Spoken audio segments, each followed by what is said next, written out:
and discourse is encouraged. If you are weak and your beliefs are fragile, you should leave now. Prepare yourself. We are now live on the Dangerous Liberty Podcast.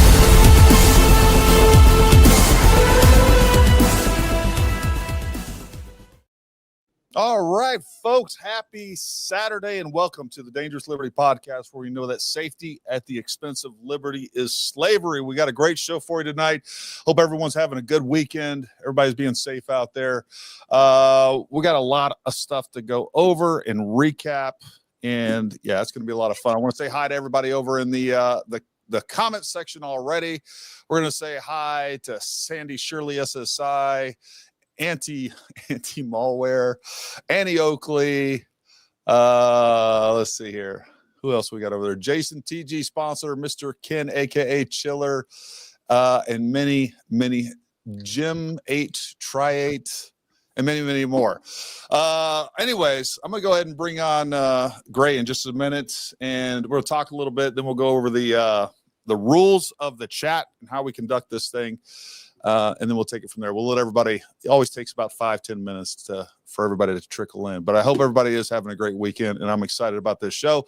And without further ado, I'm going to go ahead and bring on my good friend, Grant Hughes Investigates. Grant, what's happening, buddy? Oh, not much. Just putting out the fires of conspiracies on a daily basis. I was telling everybody the other day, man, it was great meeting you in person, and I had a lot of fun hanging out with you. Yeah, I don't think yeah, you know, you're a pretty funny dude in person. I mean, you're a pretty funny guy when we talk anyhow on the phone or whatever else, but it was good hanging out with you. A lot of fun. We spent a lot of time at IHOP. Yeah, I think at least 2 or 3 times there for sure. So you actually got there, well, I don't want to get too deep into it, but you actually got there the day before, right? Yeah, I got there on Sunday. So I'd been planning on going there at somewhat soon, but then when you said that you were going there, I was like, okay, maybe I could time it where I'm there at the same time. That was just kind of like my window. So I drove all the way there on Sunday and then had all Monday by myself there. And I walked the whole route that Tyler Robinson walked twice. You know, I mean, that was a lot of steps. I think 16,000 that day. That was a big one. Get some exercise in.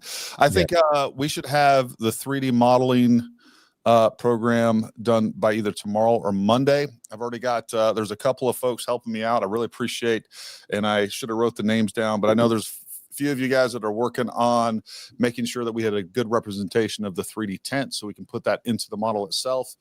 So anyways, I just really appreciate everybody that has stepped up and helped us out with this. In many different ways, from views, from shares to, you know, super chats and all the rest. I just really appreciate it. And it's because of you guys that allow us, me and Gray, to be able to get these things done. So it is very much appreciated. So what's the weather like over in there? Like, you got to be, you're in the Portland area. You got to be having, why aren't you attending the No Kings protest? You got to be having a good one out there. Yeah, it was pretty big going on over there. I don't know. I think I'd get so angry just listening to these idiots. I don't know if I could do it. So, you know, it's embarrassing. You know, Oregon's a really beautiful state, but the politics and the people that live in Portland and Eugene are just absolute nut jobs. So I don't really know. You know, I just try to stay away from there as much as possible, the downtown area. Now, did you grow up in that area? Well, I was born in Los Angeles, but I've lived in Oregon since like 1972 or 3 or something like that. So a long time before you were probably even born. It was about 8 years before I was born. Yeah, I'm a 1980s baby. Yeah. Well, that's cool, man. No, Portland, you know, I'd spent some time. I was stationed in the Seattle area, and I actually went down to a little south of the Portland area. I had some friends down there, but Seattle, Portland, that whole area, some of the most, well, I'll say this, it's the most beautiful place you can go just about anywhere, about 2 months a year. Other than that, I was like, man, send me to Iraq or Afghanistan. I couldn't take the weather in Seattle. Yeah, absolutely. It's a little bit better now. I would say like from April until late September, early October, it's pretty sunny and warm. Like it's you know, it's a little different. And when I was young, we'd have ice storms and crazy things, but you know, no, it's not global warming. Global climate change. There we go. There we go. That one works for everybody. All right, folks, we're going to go ahead and get into this, but real quick, just so everybody knows, the rules are the same every single time that we do this show. Discuss and disagree with respect. No all caps. All right. If you start name calling or anything like that, we're just going to boot you. You're going to get maybe one warning, depending on how my moderators are feeling today. This is for adults. We want to be able to discuss these things, and I welcome disagreements. I welcome you guys to challenge us on anything that we say. I want that, right? We've had many people on the show that completely disagree with me. I'm all about hearing this stuff and listening to it, and then whether they want to challenge me and kind of go back and forth, but iron sharpens iron. And that's what I believe. So we can discuss all these different theories and different aspects of it, which is almost never ending. Strangely enough, I think there's some elements of this story that I just don't even think have been explored. And one of those things is the culpability of UVU in all of this. I would like to think that TPUSA is gearing up to sue the bejesus out of UVU. I don't know if that's true or not, but that there definitely seems to be a case for that. Also, I wanted to let you guys know if you want to email us with anything like that, email us at dlpodcast@paramount.com. And then lastly, make sure you go down in the description below. Number one, all of Grant Hughes' social media, his YouTube page, his X, go follow him there, and then our X account as well as our other social media accounts, Instagram, Facebook. I don't do that much on Facebook anymore, to be honest with you. So anyways, let's go ahead and get started, Gray. So you know what, I'm gonna just kind of give you the reins, man. I know you got a lot of content, and I do want to say, folks, you know, I was with Gray the day that I got there. We were running around the neighborhood. He was like, "Hey, man, you know, I met this guy at this house. We were literally outside the house." He's like, he gave me all the security footage. You know, Gray had built some rapport with him. Ended up getting him footage that has never been seen before, and now I've seen it on TMZ. I've seen it on a bunch of other places that he just put that out without as so much as a you know, attributing it to him or a shout out to him or anything else. So you know, that makes me a little angry in the fact that there's all these people out there making this content that aren't out there, you know, going places like we did and actually putting some effort in this. They just sit behind the keyboard and just steal this stuff. And then sometimes present it properly and sometimes not. But anyways, I appreciate Gray and anybody else out there. Stephen Gardner was another one that was out there. We met up with him, and there's been a few other people that have went out to the site and are actually doing some good old-fashioned detective work. So, you know, I appreciate that. And so if you guys see that footage, you know, tag Gray in it, tell people to go follow the guy that actually put that out there to begin with. But take it away, Gray. Just talk about what do you want me to talk about? I mean, the whole thing. I mean, it's pretty crazy. I mean, like he was just saying, Gary was just saying, I was walking Tyler Robinson's route, and then I just decided I'm just gonna go walk up to that house and knocked on the door. The guy answered. He came in. He just said, "Hey, why come in and see?" I mean, it was like so quickly. Like he was just really nice and asked me to, you know, if I wanted to come in and watch the surveillance footage. And then I didn't have any storage device. So at one point I even said, "You wouldn't happen to have an extra thumb drive, would you?" And he goes, "Oh yeah, I've got these other ones." And he loaded up all the clips on there. It was pretty amazing. And then he took me around to all the different places, like, you know, in the neighborhood there where the construction house was. He sort of just snuck us, you know, I don't know, he was smooth. He just said, yeah, we're just gonna, the construction guy wasn't gonna let us go back there. And he goes, "Oh, I just live over here. We're just gonna go down here." And he goes, "Oh, okay." I mean, I don't know why he changed his mind, the construction guy, but we just walked right down, and then he goes, "We're just going to go right here." And as soon as the guy said, "Sure," we went way down and around, and, you know, didn't even come close to, you know, minimizing it like he said. But, you know, he showed these other places where, like, people that actually go to school there know of these parking spots and little trails. And obviously it sort of appears like the way that Tyler Robinson's walking around, that he wasn't aware of these paths because he's not from there, you know? Right. So, yeah, I mean, that first day I was just literally just walk the routes. And then that's when I stuck my camera up where he jumped. And when I went back to the room to look at it, I was like, holy crap, those finger marks are up there. I mean, it was just wild that that's still sitting there. And then yesterday, there's people on Twitter that say, oh, come on. So they just happen to be still sitting there. And so then I went on and searched online for images with the ladder and so forth. And then there it is. I mean, you can literally see the marks on the roof from a distance, exactly in the same spots with little measurement stickers next to them. I put it on Twitter if you guys haven't seen it. And those were there from day 2. So they've literally been sitting there that whole time, exactly the same way. And I think that the footprint is going to be on that ledge that he steps on and then jumps. That's where they're going to get the footprint from, because I found another 2-inch sticker on that ledge right where his foot would have been had he stepped down. So that's pretty interesting. And then, you know, we both walked over to when you guys got there. I didn't even go down to where he was shot the first day. I just walked around. I wanted to get all the surveillance shots that are known, etc.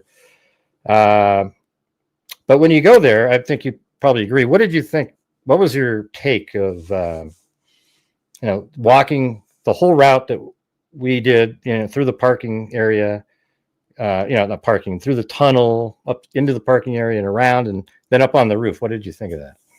The whole experience was surreal. And the biggest thing that whether it was the walking route, whether it was in the amphitheater and everything else, like, folks, everything is 2 to 3 times closer in proximity than what you think it is, what your perception is. And again, I was just even looking at the distances on Google Maps and everything, like I've poured over all that stuff.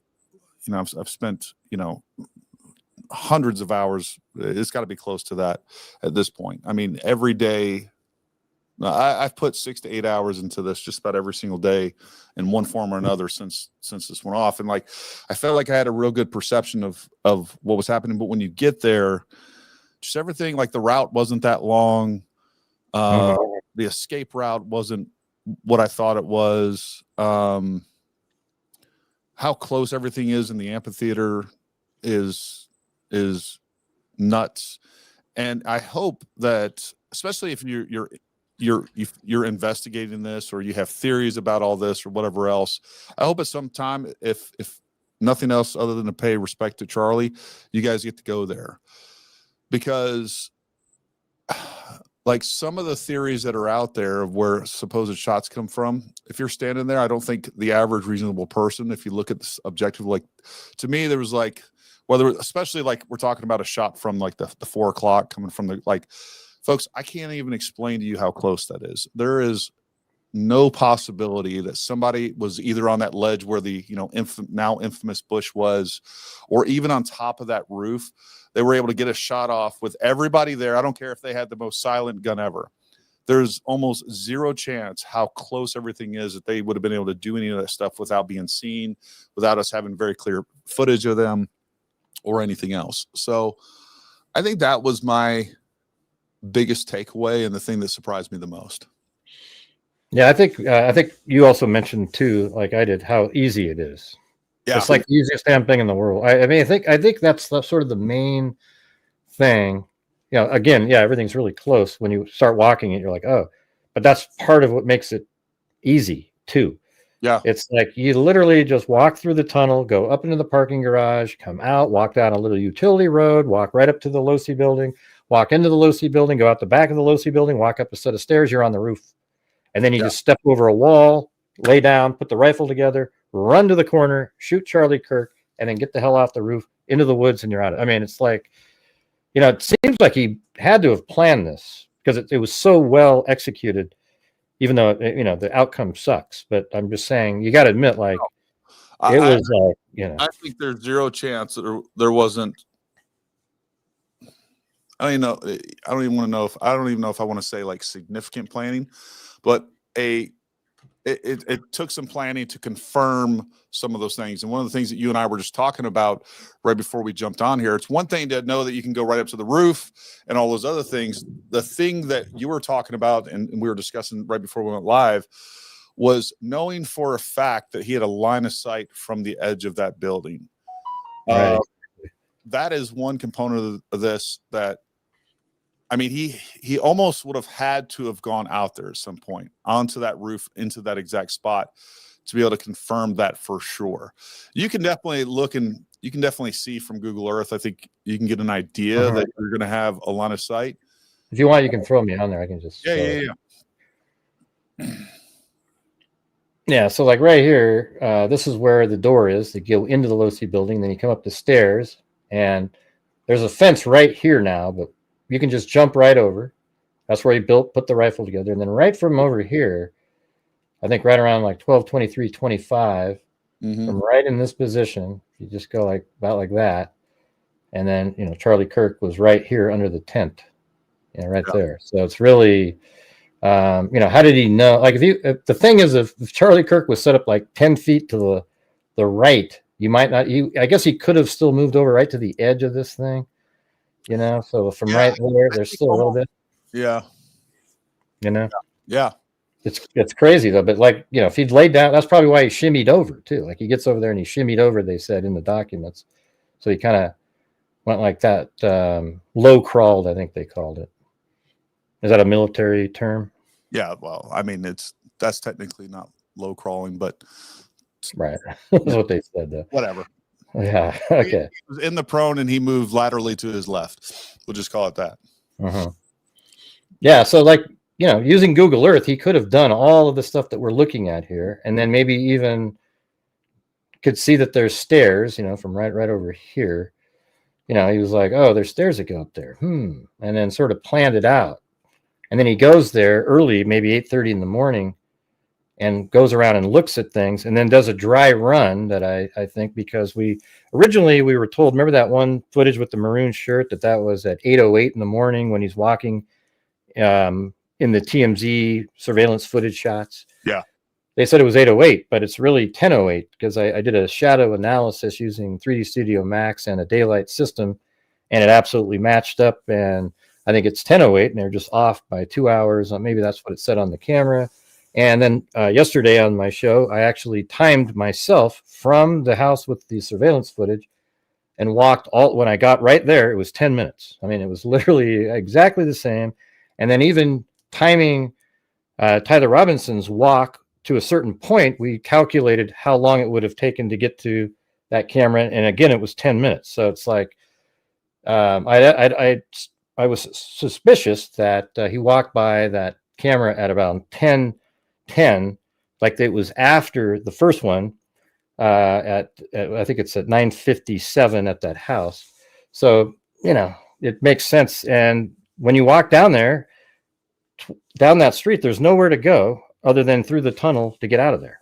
Yeah. I mean, you could turn around and come back, but we don't have that footage. But I think he went through the tunnel. I think there's going to be footage of him in that tunnel at probably 10:14. There's going to be a shot of him wearing the maroon shirt going down there. Then they're probably having going up the stairs. They just didn't show us some of this stuff. You know, maybe they got out the image in this, and they probably found that later, right? So the image that they have of, you know, the one that they gave out and the family recognized. Yeah. That was just like right away, like, oh, okay, we got him. They worked backwards and found him going in. And I bet you days later, they got the one where he's going into the tunnel wearing the maroon shirt. A different time, you know, doing more investigative work. And they very well could have had it then too. I don't doubt that.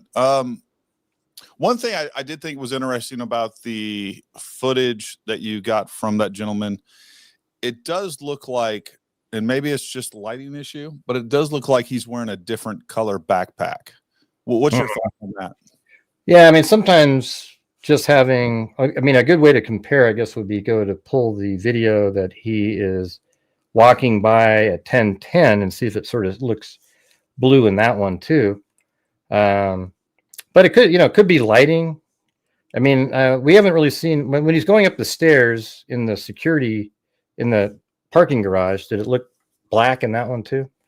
It looked black. And I will say this. Like, it almost looks like a different backpack, and it may just be because it's fuller. I think when he's running, when he has, and it's not inconceivable that he didn't have one backpack for one thing and then another backpack for another. I don't think that's a big deal, but I just thought it was interesting. I am inclined to think that it's a different backpack. It looks like a different color to me. And when I even compared some other images, like, you can see blues and black in some of those, like, enough that I would think that you'd be able to distinguish the difference. I mean, those security cameras are pretty trash when it comes to the overall image quality, but it did look like he had a different, even the shape of it and everything else to me looked different. Yeah, like he's going to have, on this final run, he's going to have the black towel, a change of clothing, and whatever else he was bringing along. And maybe the first one doesn't have that. Maybe, like, he changed his clothes, he has a different color backpack to walk around to do.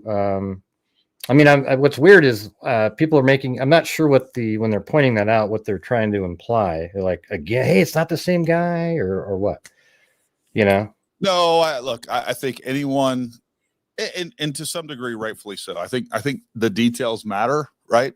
So I think if it's an interesting point. I don't think it's super material to the case one way or the other. I mean, he could have very well had a backpack that was already set up with the clothing that he wanted. We'll just call it his operational backpack versus, his walking around backpack that might have had some water or something stupid in it, right? I don't know. But the point is I do tend to think, with what I've seen so far, those look like two separate different backpacks. I don't know that it's significant one way or the other. And folks, one of the things I did forget to mention, how we normally run this, if you haven't joined us before, we're typically going to talk and cover all the stuff that we want to cover. And then we will definitely start answering some questions and throwing up your comments. We will prioritize the super chats. I mean, at the end of the day, the people that want to support us, that are willing to pay to hear their question answered or just show support or whatever else, we are going to prioritize those. But I will do the best I can to get to as many of the live questions and comments as well. So bear with us on that. We will get to you over in the chat. What were some of the other significant things that you feel like made a difference in your perception of things, or some of the newer things that you found out that you didn't know before you went there? Well, I kind of had perception that it was hilly out there, but it seemed hillier, a little bit more terrain than you kind of picture on Google Earth. You're going up, a lot more hills, and I don't know. I think it was also when I was looking around for where he may have parked, that's one of the things that's still a mystery, but there's really only two spots that I found driving around the whole neighborhood, and they're right there. I mean, they're right in, I don't know if you want me to show you those spots, but yeah. I can show them to you. I think you'll find it pretty interesting. Okay, here we go. I got it.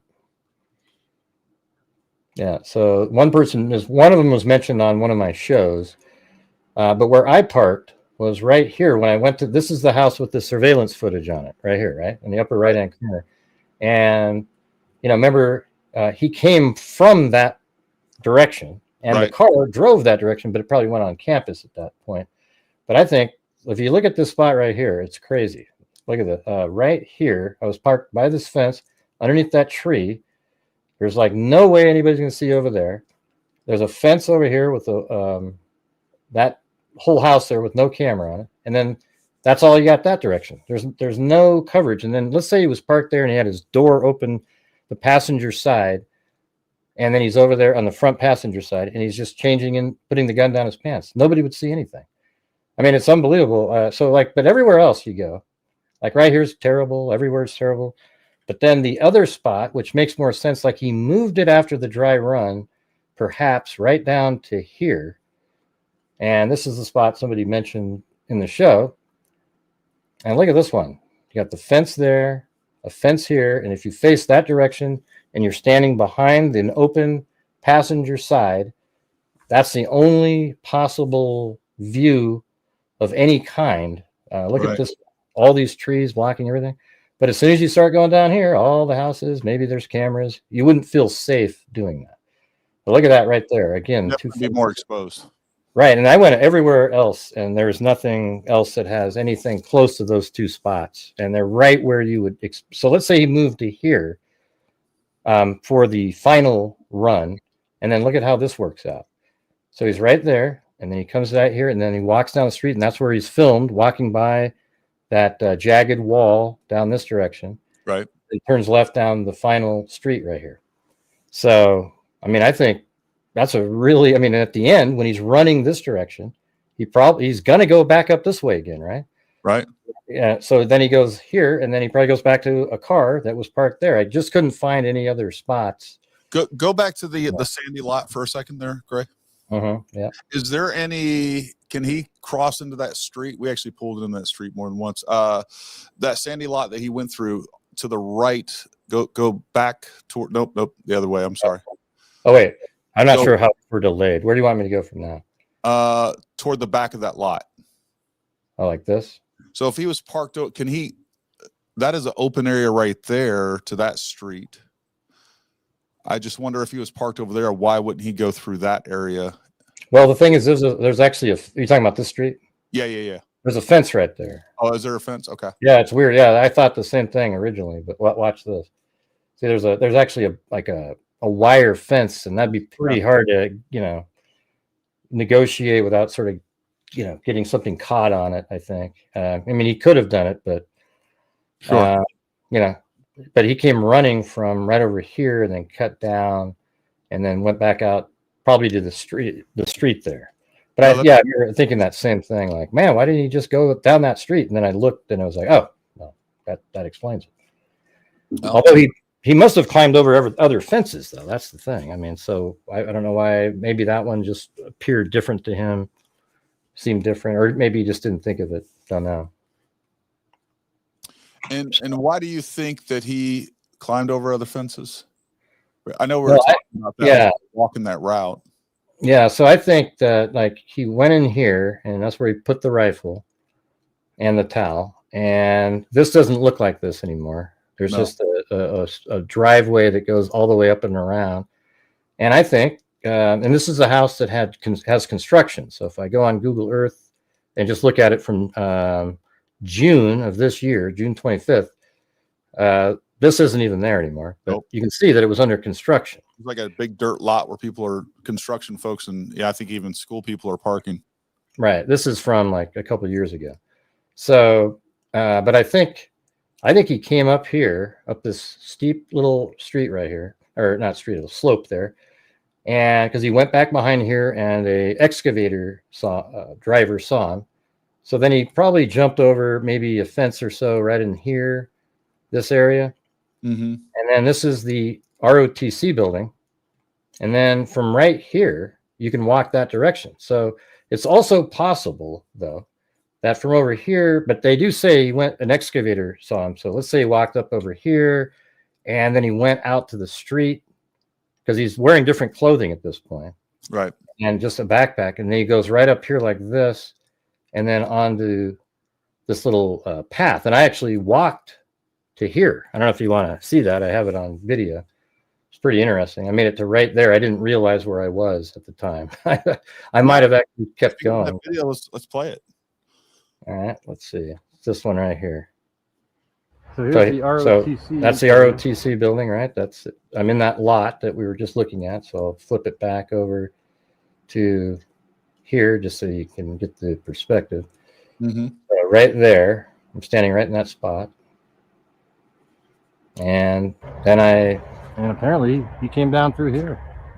So the construction. Yeah, and I just kind of walked. Let me just move it forward. So just kind of started walking down here, but I didn't realize exactly where I was walking at the time because I didn't have my map. I don't want to go onto these people's property.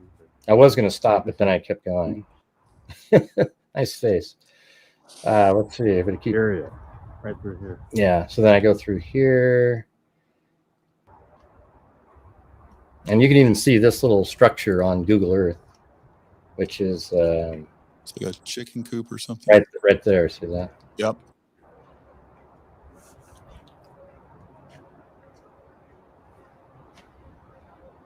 And then some of these homes are the ones that you see where he's running coming up near the end of where I walk is the dirt area. And I'll show you on the map right after that. I'm just going to assume this is like an easement here. All right. And so this is where he was walking. So this might be the spot right through here. And so I stopped here because then this neighbor over here didn't seem like he liked being asked questions. So from right here, like I tried to talk to him, but he like walked the other way. So that is right here. So I just walked down this little path and I was right there.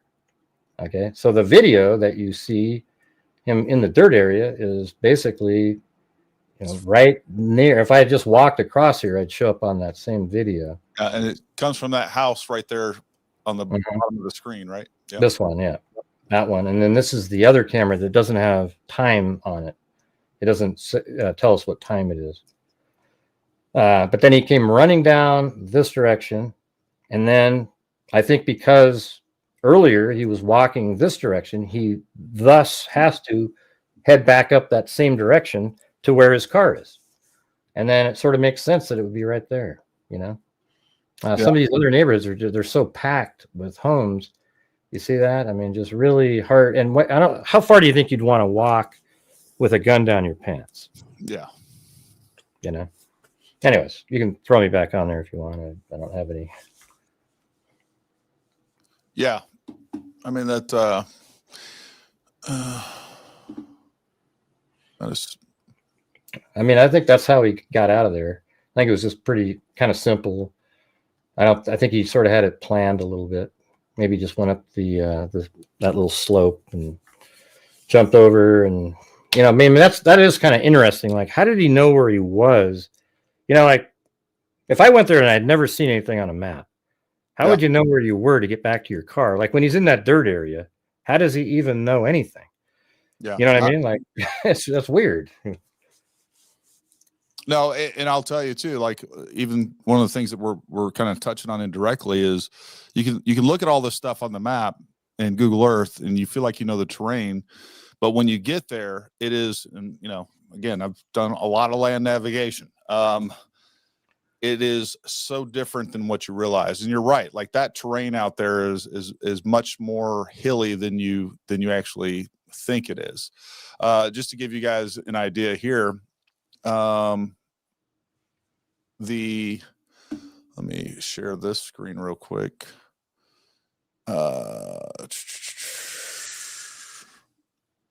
If you look at, you know what, your screen's already up there. Show that house again that was being remodeled. That we actually ended up flying the drone from there.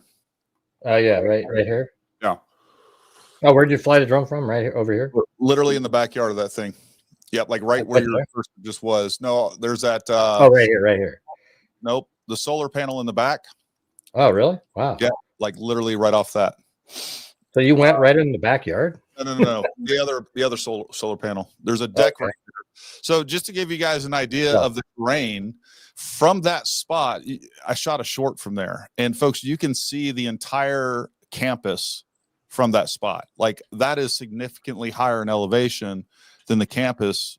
As you scroll back around real quick, just do like a 180 gray where you can see the campus in the background. Yeah. So from that spot, you can literally see all the rooftops and everything else.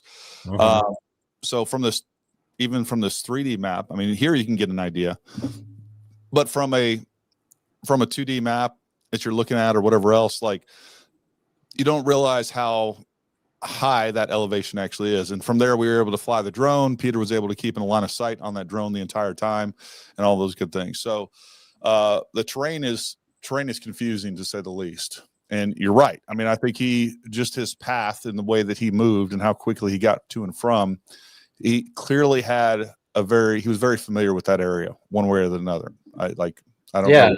It's just sort of interesting that he knew.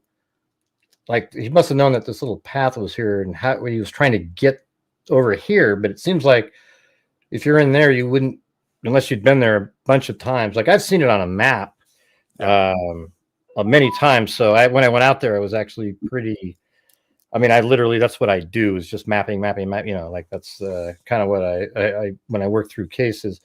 So when I got there, I knew where I was, but it was so much hillier than you pictured. Well, I mean, if you are willing to accept the text messages, I mean, he talks about that he was planning it over a week. So, I mean, we don't know how much time he spent in that area. And I don't know what that means. Was he in that area for a week? Was he driving back and forth? Did he do it all from Google Earth?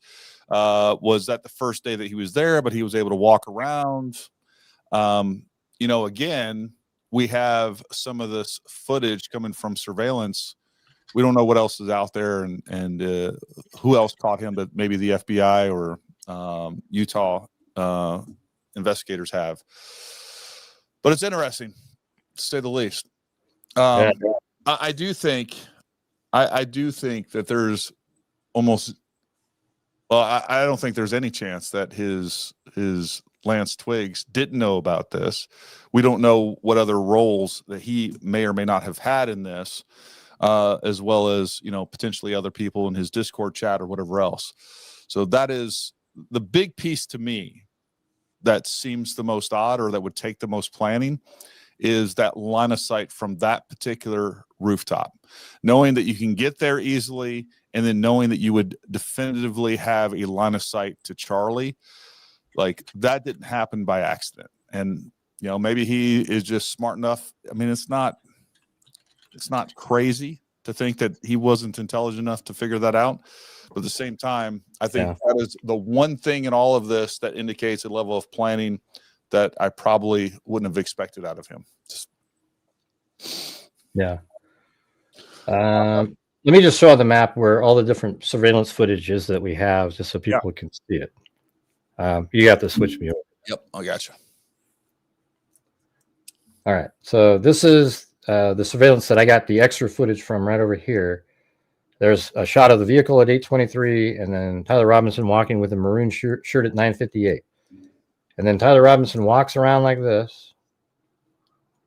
And then the next shot we have is on this street right here, but not when he's wearing the maroon shirt. Okay, so I bet you that exists, though. But I think he walked just like this because I timed it same speed. And then these two homes right here both have surveillance, and they show on his dry run wearing the maroon shirt on this camera. I'm sure he walks by this one too, but we don't have that footage. But he walks this direction, and then he goes over this little bridge, and then this tunnel right here. There's a camera right at the top here that films him going into the tunnel. Then there's a camera underneath in the tunnel right around in this area, right by the end of the tunnel, that films him near the end of Hey, real quick, back up to the beginning of that tunnel, because this came up the other night, and I just want to clarify for everybody. You can kind of see, I think you can even kind of see the shadow in here. But for those of you that are wondering, well, why did he just keep walking straight? There is a fence along the road right there that right now, it doesn't look like it's actually there in that shot. But right now, there's a fence that blocks that path across. right there. And See that? It channelizes anybody. Yep, there it is. So it channelizes you and forces you to go through that tunnel, just so people are clear on that. Yeah. So, I mean, so that means when he walks by at 10:08, I think that's why it's a dry run at that point. I think he's doing the same thing. He even appears to be walking like this and head in this direction. And, you know, but to be honest, he could have walked down these stairs that time because he doesn't have the rifle in his pants. So he comes down, and there's no way where else out of here other than going through the tunnel. And then that takes you underground to over here. This is the parking garage. And then he, while he's going up the stairs in there, he's on three different, I think they take 1, 2, 4 different shots, or 3 on the stairs going up to right here.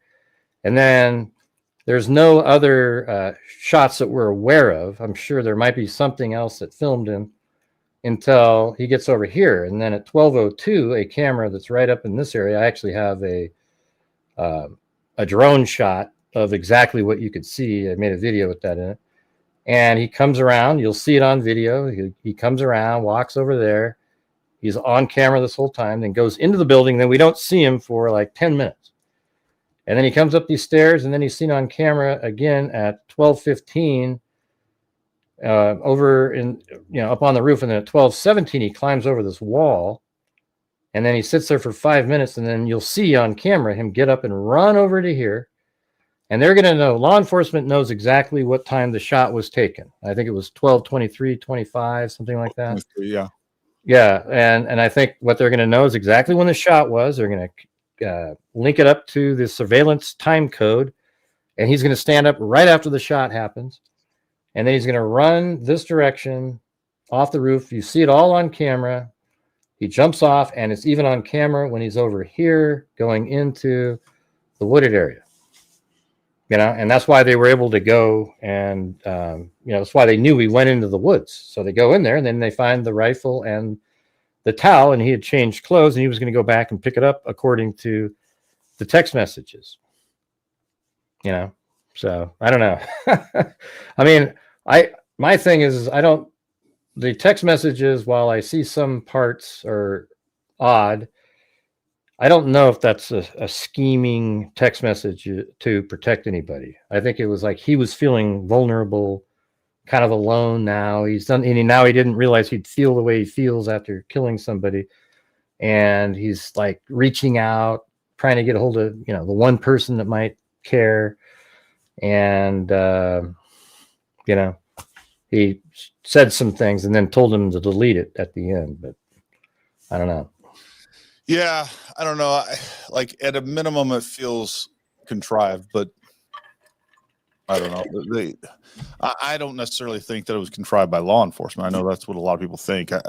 I do think it's odd at how that goes through and basically exonerates to some extent, but it also implicates Lance Twiggs in other parts of it as well. Like it infers some discussions that they may or may not have had. At least that's my take. That's the impression that I get. Yeah, it did seem like that, but they also removed a lot of text from the text conversation. Yeah. So they could have even mentioned stuff in there that would make more sense of why he knew something. Yeah, so those were all specifically released geared around the firearm itself. It had exactly. It wasn't a complete listing of all the chatter back and forth. Yeah, and by the way, on the last surveillance thing, they actually show him running in the dirt area after he goes into the wooded area to get rid of the rifle. He runs into the wooded area, and that's why it's pretty decent speculation that he goes right back to his car right at that point. And because actually at 12:45, he shows up on surveillance at that shopping mall, which is 15 minutes or so after he's seen in the dirt area. So there's a lot of surveillance out there. Yeah. And for those of you who haven't seen this, I'm just going to go ahead and play. I made a short clip today that I put on Twitter of just the walkway up to the stairs. So easy. All right, folks. So here's the stairs. They go to the roof.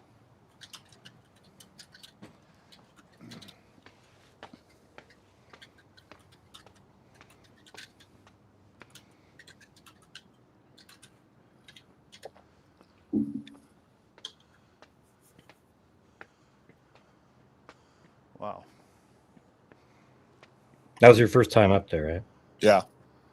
Yeah, that's exactly. I think I probably said the same thing. And look how low this wall is over here, by the way, everybody. I mean, you could stand next to it, fling your leg up, and just go over it. It's just. All right. So, again, this wall is about maybe 3 feet tall. This is where we think if he did any reassembly of the firearm, right behind this wall is where he did it. And folks, if you look right there on the forward left, you'll see an air vent. Just to the left of that is where the shot came from. And even that distance in this camera is deceptive. Like, it's so much closer than you realize it is. I mean, it's a short distance. And that's the crazy thing about this whole thing too, is that walkway extends all the way back to the computer science building behind us. the fact that that area wasn't covered by police, that there wasn't just happened to be somebody up there, like anybody in the computer science building that was happened to be looking out a window. I don't even know how many windows are on that side, or anybody that was on that walkway would have seen him clearly laying in the prone, even from the opposite end of it, which it's probably, I don't know, 150 feet, that walkway, something like that. You definitely see a person up there for sure. Yeah. But I think I think they were just looking at the crowd, you know. For sure. Like, Oh, there we go. So, all right, folks. So here's the stairs. You guys see right there. Well, I'm going to start at the beginning. So right there, anybody on that walkway, anybody on that walkway right there, if they were standing anywhere there, they would have had a full view of anyone laying in the prone right there at the end. Yeah, and that's why it's great. I think he used the Charlie Kirk event. I mean, it just sort of helped himself out because of that, because nobody's walking up there if they're there to see Charlie Kirk. You know what I mean? Like they're all, you can't see Charlie Kirk at all from here or even on the roof until you get to the edge. Yeah. I mean, that's what's another. Any place over in that area where a normal pedestrian would be walking around, you can't see Charlie Kirk from that area. And why they didn't have some law enforcement over in that area, I think is the question of the day for me, for sure. Hey, you want to see? I've got on my screen what would the actual surveillance would look like. Yep. Okay, so check this out. I mean, my drone is hovering right above. Here's that little joint. Right there is the camera right below the. Yep. Right below it. Right. So look at this. This is what they're going to be able to see. I mean, it looks just like this. They can see all the way over to there. Hell, maybe even behind them over there, but they're going to just see over here. They're going to see him coming up those stairs right over there. See that? And they'll be able to follow him all the way over to the corner of the roof back there. And you see him get up and run.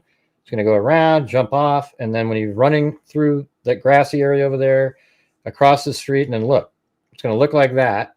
You're going to see him cross over there, but he's not going to continue up the road over there. So you're going to know that he went into the wooded area. See that? Yeah. I don't know if it's working. Are you caught up on the screen? Oh, wait, I don't know. Your screen seems to be different than what I'm looking at. No, I see your cursor and everything. I don't know what you're. I don't know. Yeah, that's so weird. Okay. Yeah, I can see your cursor and everything. But is it moving around the screen though? Yeah. The screen isn't moving, but your cursor is. That's really weird. How about if we go to this one instead? Okay, there we go. I don't know why that wasn't working full screen, but all right. So let's do this. Here's where the steps are, so you'll be able to see all of that. Then all the way to the corner back there, and then you'll see them running around like we already see. So that's what they're doing in those videos. They're just recording it by moving it around, and then they sort of stop it over here, and we don't get to see any more. But from there, he runs across into the wooded area, and then because he doesn't continue up the road over there, they know he went into the wooded area. Sorry, I had to repeat that, but I noticed that it wasn't moving on the screen. That's crazy. So, so that's why they went into those woods, because he went into there and they didn't see him go anywhere else, because you would see him walking over there, right? And you would see him in this area moving along, and they didn't see it. So they go into the woods, and that's where they found the rifle and the towel. But anyways, you were a minute ago, you were talking about the culpability of the, like, what do you think the main thing, like they should have had somebody looking onto I think ultimately, with now the release statement from UVU, from TPUSA, saying that they requested to have their own drones there, and requested that TPUSA provide security for the rooftops, and UVU denied both of those requests and said that they were going to cover the rooftops. Yeah. I mean, is that a fact, those kind of things? Or? Well, yeah, that is. I mean, I have it was a video released by TPUSA. Okay, so they were supposed to cover, and that whole drone thing, like they said they were going to have drones, or they wanted to use a drone, but they wouldn't let them. They said we'd cover it, right? That's correct, yeah. Right, yeah, okay. Yeah. Huh. Well, that's not good. She's, I guess that would be something that you look at. I'm not sure, like, what the suit would, I mean, what maybe would help fund the TPSU for a little bit, I guess. I mean, I don't even know if they're going to have a lawsuit, but I would say that they clearly have a claim. And, again, they took responsibility for that and clearly failed with that. So, I mean, I don't know what to say about that. I mean, that seems pretty cut and dry. Yeah, not good. It's not good there. It's, I don't know. I mean, my original thought was, this is a sort of a guy speaking on a campus. Is it really something where, you're going to have Overwatch and all these different things going on, snipers or, stuff like that. I think you're right in that people out there are unrealistically thinking that something equivalent to a presidential Secret Service detail is what was expected. There's two elements there. Number one, because he was constantly getting death threats and things like that, I understand that they should definitely be considering additional security measures. The other part of this is, I think almost no matter what security restrictions that the university put on Charlie, I think he would have still went out there.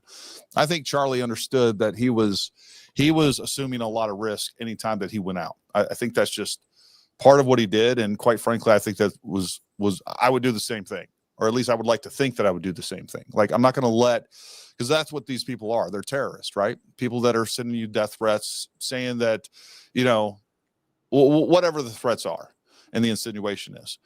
So, while he had security and was taking those things seriously, I think at the end of the day, he was assuming a lot of risk. And that's another thing that I don't know that we have an answer to. A lot of people are wanting to put a lot of blame on the security themselves. And I understand that. And ultimately, I think these guys are not going to find work and probably going to find another line of work almost no matter what, because they clearly lost their protectee. But we also don't know what conversations and things happen behind the scenes, right? What suggestions, what the security team was telling Charlie Kirk what he should do, and then out of those recommendations, what he decided to take or not take. So I think that's part of it. And that's the one thing that people need to realize is, like, there's now reports saying that Charlie Kirk owned the security company that they work for. Regardless, he is the client, he is the customer. And they're going to have to do whatever he tells them. And folks, I've worked security. I have with the Department of State, diplomatic security. And I can tell you right now, there are ambassadors, there are other dignitaries and things like that dictated what was going to take place to the security team. That happens all the time. The security team, they want to go high profile. They're in a high threat area where they want to have long guns. They want to have chest rigs with their suits or whatever that they're wearing. And the ambassador or other ranking official tells them, no, this is what you're going to do. You're not going to bring any guns. As a matter of fact, when we go into this other embassy or this meeting place or whatever else, I don't want to see any guns anywhere. That happens all the time.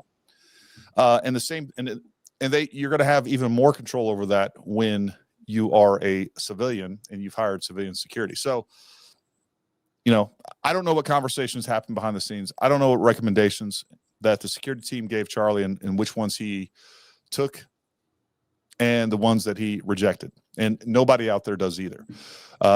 They could have all been telling him, hey, you know what? I don't think we should do this venue. And he's like, no. I don't think anybody out there is reasonable enough that anybody that's reasonable would suggest that Charlie would be like, you know what, you're right. We're just not going to do this. We're going to go ahead and cancel this event because I'm worried about security. I'm worried about death threats or whatever else. I don't believe that he would do that. I think that's part of what we need to consider. We get a lot of people that always up here that always ask, why no video of him doing this and this and this and this? It's like, you guys, listen. Tyler Robinson's alive. He's been arrested in the state of Utah. He's going to be going to trial. We're not going to get the same information that we're going to get, right? Like when Thomas Crooks was killed, the FBI put out everything that they had, you know, in terms of surveillance footage, body camera footage was made available. And we just get that question all the time, as if there's something nefarious about the video they're not going to share because, you know, I'm reading the comments about that. I get those every single. What do you get the most of? Like, it seems like it's just so repetitive. You know, it's usually the 30-06, the ballistics. I guess yeah, I mean, there's some repetitive comments. The one that bothers me, I guess, that I see so much that it irritates me a little bit, is the whole thing about they destroyed the crime scene, they paved it over, and folks, I just disagree with that premise completely. We talked to the UVU police there. We talked to several people there. Like, that place, according to Stephen Gardner, he said there were literally hundreds of personnel there, law enforcement personnel, that were processing that entire area. I don't know if that was an exaggeration, but I don't doubt. And again, if you look at NIJ standards, when it comes to processing high traffic crime scenes, of what they expect and the timelines that they expect to work, like, it needs to be done quickly, efficiently, because again, it's an active university and you can't hold on to that place forever. So number one, the moment that they release that crime scene, it's no longer a crime scene. It's just another place. And now they have blood, they have other things going on there. And I think there's there is a justifiable and reasonable argument that's like, hey, let's do a little bit of a makeover down there so it's not as traumatic for the students and things like that. I think that's reasonable. I know people have talked about somebody saying that it was like, or UVU claimed that it was scheduled construction. I don't believe that's true at all.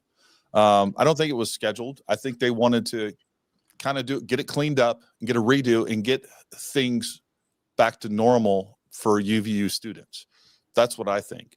And again, they didn't damage a crime scene. All right. The crime scene is done with the moment that they release. They say, hey, you know what? We've done everything that we need to do. They had it for 3 full days. 3.5, if you consider. So they had it on the 10th, the 11th, the 12th, the 13th of September. 14th is when that construction took place. And yes, it was a Sunday. And again, I think they wanted it back to normal by Monday. That's, if I was an administrator and that was my call to make, that's probably if I had the resources, like, yeah, let's kind of make that place over, because they had to tear up the sod and do some damage anyhow. Yeah. There's gonna be arguments where people go, but it's not there anymore for the jury to go to, you know. And it's the same thing. Like, I don't know if you remember Brian Koberger case, right? No, I don't. I didn't follow that at all. Okay, yeah, but anyways, he pled guilty, recently, but he, that house was up for a year. This house, it was just a massacre in there with blood all over the place. And it was up for a year. And then eventually, they got the Faro scans and all that. They decided to tear it down, and, it's on campus, basically. And everybody's like, oh, man, how could they tear it down? It needs to be there for trial.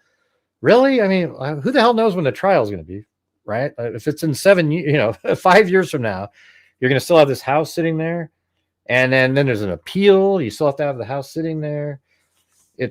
It isn't like that, Well, and in this case, it's a campus, and you want like blood stains sitting on the ground when people are walking around. I mean, it's just ridiculous, Yeah, and I'll tell you, when it comes to an evidence standpoint, that area had the least amount of potential for evidence.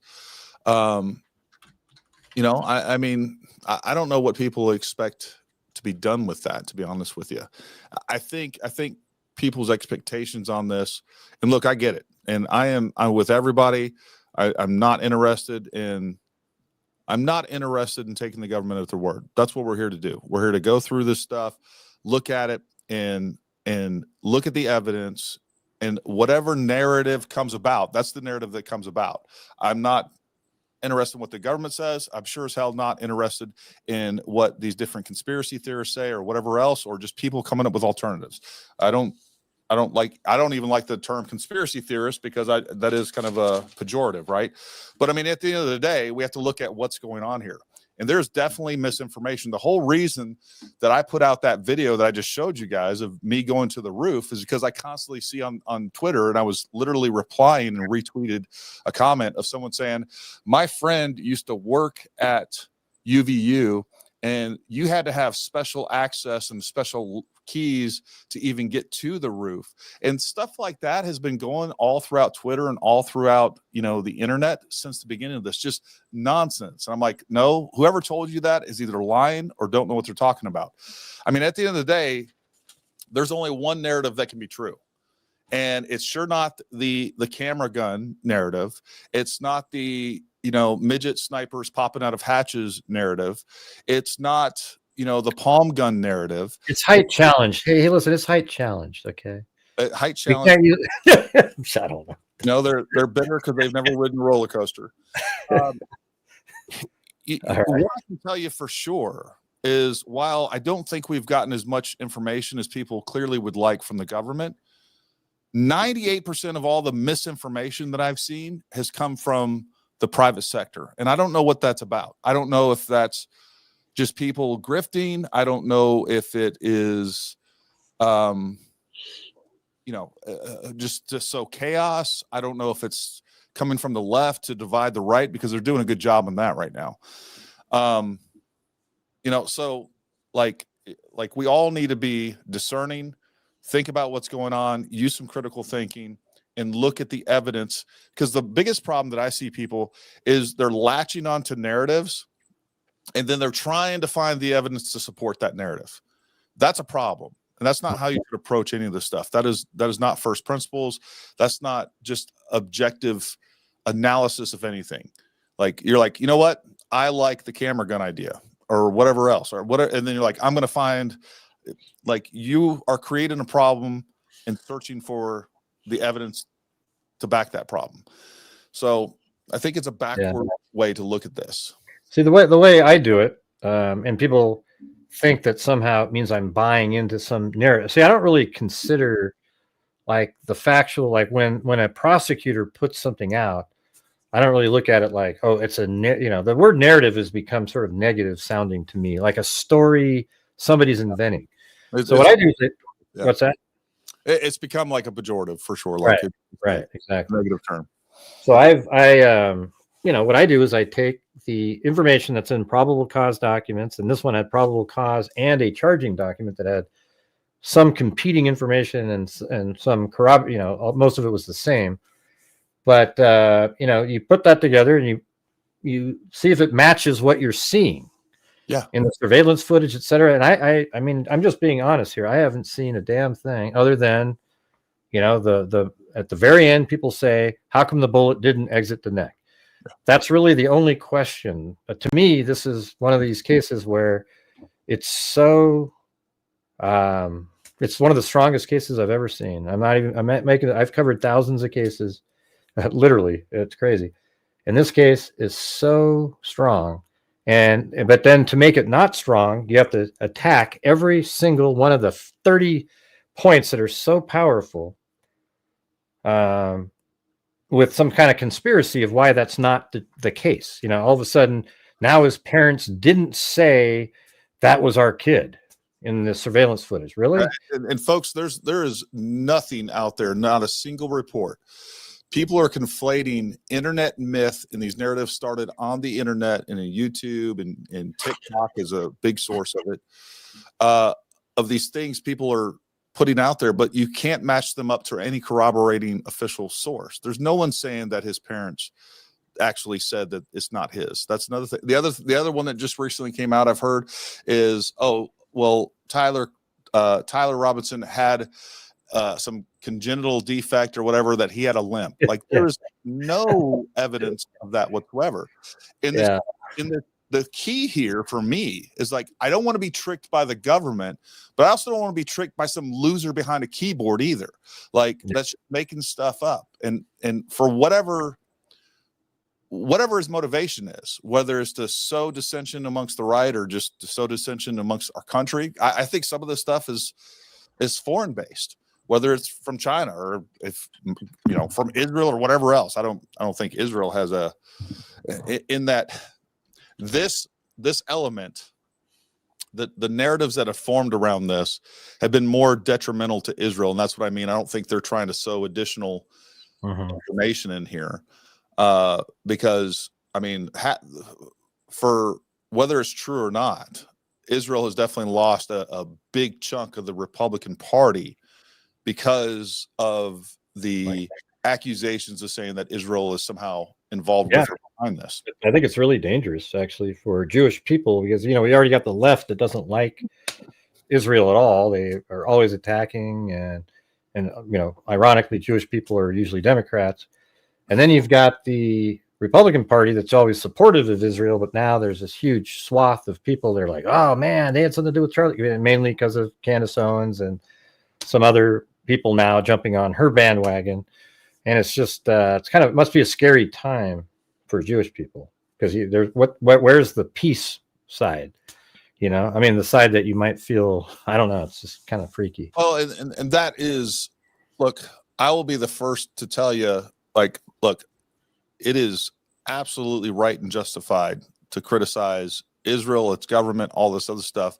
Sure. And I'm all about that. Like we definitely need to quit supporting other countries. We are $38 trillion in debt, and that's not even our actual debt. Yeah, we don't have the money to be a welfare for the entire world. And I'm of the belief, if you're a country that can't make it on its own 2 feet without significant support from the United States monetarily and financially, then you probably don't deserve to exist. And that's along with Israel and along with all these other countries. My point is but I do think that Israel is a strong strategic partner in the region. And I think that is something that we need, but at the same time, we shouldn't be funding a lot of this stuff. And there's plenty of criticism to go around for Israel and how they've prosecuted the war in Gaza. I'm with everybody on that. The problem that I'm seeing is now it went from Israel this to Israel this to use this and Jews that. That's where I start having a problem. We are now getting into a whole nother level of something that I don't want any part of.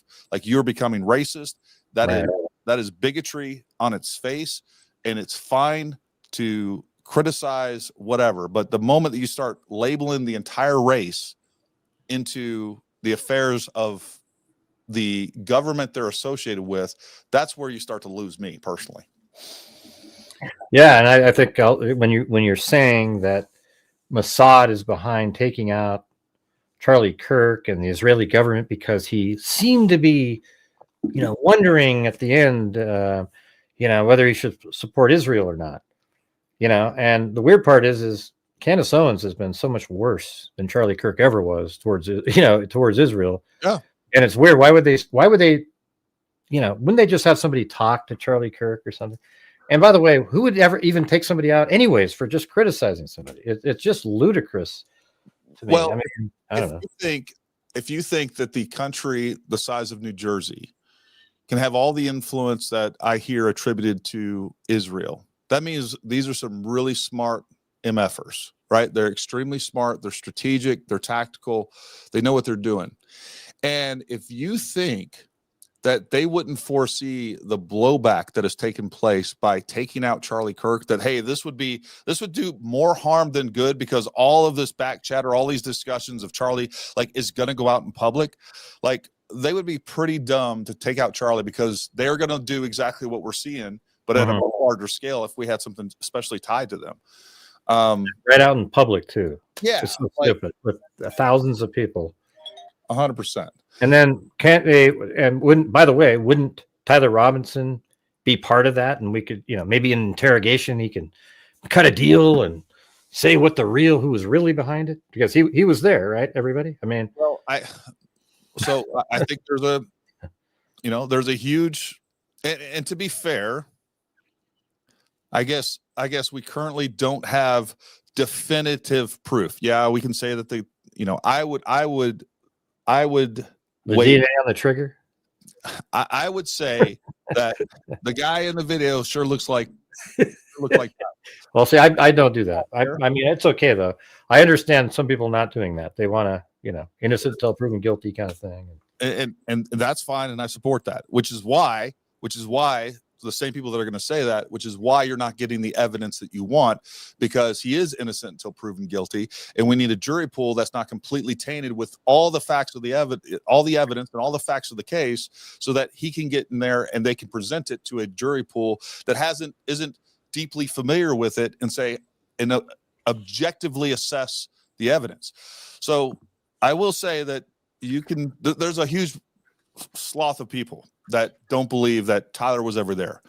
All right. I disagree with that. I think there's enough evidence to make that giant leap. There's more evidence than that, than saying that, there was a camera gun or it was a hologram, or like significantly more evidence than that. And that's just the evidence that we know of. I think there's obviously mountains of evidence that we're not aware of. I mean, look, if I went to trial right now and I was presented with everything that we have right now, I would absolutely, there's no reasonable doubt at all. It's just like I would sit here and go, okay, let's see, we have his car on campus, his license plate.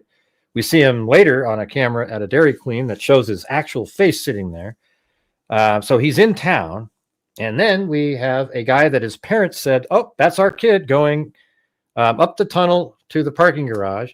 And then there's a camera picking up a person wearing exactly the same clothing, going up onto the roof, and fires, gets up and runs off the roof into the woods. And in the wooded area, they go into the woods and they find the very same rifle and the towel, and Tyler Robinson's DNA is on that. Okay, that's enough where you just go, okay, I mean, what is the other angle that you would have? Here's where I would disagree with you. The one thing that I would need is you to tie the bullet to. Right, that's still missing for us. Yes, ballistics. The ballistics in that. So I would need either somebody up there explain to me, hey, this bullet, either because there was enough left of it that we could match the rifling to it, and then they're also going to be able to match the shell casings to it. Every time that you put a piece of ammunition, all right, one round into a bolt action gun, it leaves very distinct markings, the machining marks and everything else, just on the casing itself. All right, so they're going to be able to match that up. And if there's not enough bullet left to tie that to the rifling itself, metallurgically, they're going to be able to tie that to the other ammunition that he had and be able to match that. That's the missing piece for me. If I got that, I'd be like, okay, you know what? I think all reasonable doubt, we've exhausted all reasonable doubt. Yeah, but I think even if, let's say, the bullet was so destroyed that you can't match it, let's just say somehow you weren't able to do that. Circumstantially, it's so strong that you'd still have to, it wouldn't be reasonable for somebody to go, well, I don't think he did it. When you have his parents identifying him and his DNA is on the trigger of the rifle and there's a spent round in there, so it's like, it's a point where, are you going to let somebody go free just because you couldn't match that one thing? And even though everything else, the circumstantial evidence in this case is massive. It's like you can eliminate a bunch of portions and you're still got the guy. He's right there, and they're going to have the timing of the text messages, right? They're going to have like what time those were done and where he was, his cell phone, all of that. And that's one of the things I think, the problem with people's perspective, and I include myself in this, I think you do a better job of this than I do for sure, is, I've analyzed this in bits and pieces and chunks, and it does get a little nebulous, whereas you kind of go through and you create that timeline and you show this, and this. And I think once a prosecutor starts putting together a presentation in an orderly fashion, where even with the information that we have, I agree with you. I think the case would, and the evidence for it would be overwhelming. And then you start adding on all the other stuff. Yeah. His parents are going to have to testify. That's going to be very damning, or not. I don't know, but I'm just saying we're going to have to hear that. The jury's going to have to hear that testimony. Lance Twiggs is going to testify. Once you get into all that, like, Well, here's the thing too: is the parents. Here's what's going to happen: the parents have no out. Like, they can't change their story now. No, and they can't. They can verbally change their story, but here's what the part that doesn't work for them is: they go, "Wow, that's our kid." The DNA then matched the person they thought. So it's like the DNA on the trigger matched the guy that they found because the parents identified it. I mean, it's just so they could go, well, we don't think it looks like him now. Well, it's too late because that's how we found him, and his DNA matched what's on the trigger. Well, and we don't have any indication that they would even try to change that. I don't think I don't think that's even in the cards, even though I know some of that stuff's been reported online. But again, folks, like as soon as you hear something like that, it's just reasonable to ask, okay, give me a source for that information.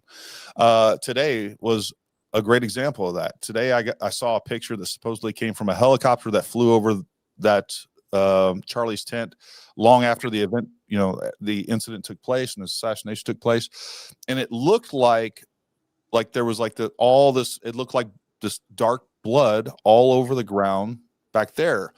But comparing that to some of the photos and videos that we've seen of behind the table, didn't match up for me. I would like to see that actual footage. It was a screenshot supposedly taken from a video. I don't know what the point of that is. The other thing I'll say that I think people need to be aware of is when we do look, I think everybody should explore these other possibilities. But when you go on this goose chase without any evidence whatsoever, it undermines everything that everybody else is trying to do. When you come up with hey, it's a hologram, it's a squib, he's not really dead. And then the average person is going to look at you and all these other theories, even if they're credible, is going to get lumped into those. So, and all I'm saying is that I'm not saying that we shouldn't have these discussions. I would just be very careful about looking at evidence objectively and being reasonable about it, and then making sure we're more careful, because if you end up just being able to write off a total swath of whatever you want to call it, citizen investigators, reporters, whatever, right? If we push these theories that are just so easily proven incorrect, and some of them start out ridiculous to begin with, and I do think that some of these are seeded into the zeitgeist by bad actors. And again, I don't know if that's grifters. I don't know if that's whatever. I think that's a very, very real part of this that people need to consider. Yeah, I think what it is when you have a case, a lot of times, over the years, I've been covering a lot of different true crime cases. The really big ones, you end up getting a group of people, once it's clear what's happening and the evidence comes out, there isn't, I'm just trying to put all the pieces of the puzzle continually together. But other than that, it's hard, sometimes it's not like there's a lot to be discussing, right? But if you come up with conspiracy theories, you're going to come up with a different show daily. Oh, yeah, you have 97 different things you can pretend. The hologram thing is probably, not to be mean, but one of the dumbest things I've ever heard in my life. Holograms don't have weight to it. Okay, so when people are carrying around Charlie Kirk's body, were they pretending they were carrying something heavy and just got lucky that the leg didn't fly through the hand because it's not real? And it's just they're just method actors, so they're very good at that. So they're oh, they can pretend something's heavy. Is that actually out there? Stuff like that? They'd say that? That's the problem. It's some of these things don't even have a logical explanation, but there are people that are that at least sound very convicted in the comments and on Twitter and everywhere else. And I don't know where it's coming from, man, but you need some evidence, and you need to make sure that you look at that evidence objectively and assess it and say, is this evidence? Again, when people start telling me that they've caught bullets on cameras on iPhones, I don't know what to tell you, man. Number one, you're not going to catch individual bullets at all. It's not even possible. And if you do catch them, they're going to be streaks. And the other thing, one of the things you talked about is there are already people that have jumped from one explanation to the next, to the next, to the next, to the next. That to me seems very, and they started out very confident. I don't know, on this one, this is what happened. I got sources that tell me this is what took place. And then they start to evolve. And the next thing you know, they're pushing another one. And then it evolves a little more and they're pushing another one. At what point do you say, they get it wrong so consistently? I totally agree. It's also if there was a conspiracy, how come they haven't galvanized onto the same thing like, okay, this thing really seems like something. Instead, there's like 25, 30 different conspiracies, and none of them are provable or even make sense, half of them, you know. Like, and there's a new one that comes out almost at least weekly. Every 3 or 4 days something new comes up. Somebody made a video and convinced a bunch of people of X, Y, or Z, you know. I don't know. Well, let's jump into some comments, Gray, and we'll go from there. Cool. Show your love for Gray by joining the wave. Let's surf. That's over a mic. That's one of Gray's operatives. I got operatives, you guys. I'm selling a narrative. Gray gifted one. Gray. The thing is, you get everything from each channel popping up. I'm fine with that. Can I invite you on Charlie Kirk's stream to explain to my audience, friend of Stephen Gardner? I don't know which channel. Ben, if it's me that you're talking to, DM me on X. I'll just say the same thing for Gray. DM, or we can both come on. I'm cool with that either way. I think that'd be cool. Actually. Yeah. Hey, Gary, Gray, and everyone. Eric Dieter. Grant Hughes, what's your honest opinion of George Webb? He's been burning shoe leather as well. I know George Webb was there, but I actually, and I know he was actually on here, but I got to just be honest. I mean, there was a case, the Delphi murders of Abby and Libby. He shows up there. He walked down a trail that wasn't even associated with the crime. He says, "Oh, this is where the girls walked," and then he said the girls were killed by being garroted, with the wire. And that isn't true either. He just kept saying all these different stuff. So, and then I saw him do the same thing in other ones, and I just washed I just don't have any confidence whatsoever in anything. So that's just my opinion. There you go. Gifted 5 Gray Hughes investigates memberships. I got to start having. What are the questions, you guys? Come on. Love both your content. Gary mentioned going into background connections. Nicity Social has 3 videos on that. Is good place to start. Body Language Guy also has a video with cheering guys missing statements. Ominous. Nissy, I'll write that down. The cheering guy, the guy that was like, they interviewed that guy. They did. I watched it. I don't know what look, I don't think that guy, I don't think he's connected.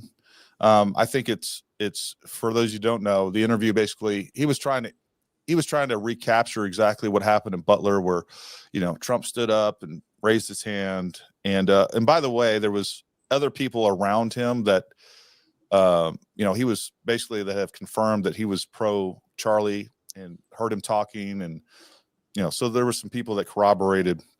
So basically what he was saying, he wasn't cheering that Charlie got killed. He was trying to say USA, and he was saying that.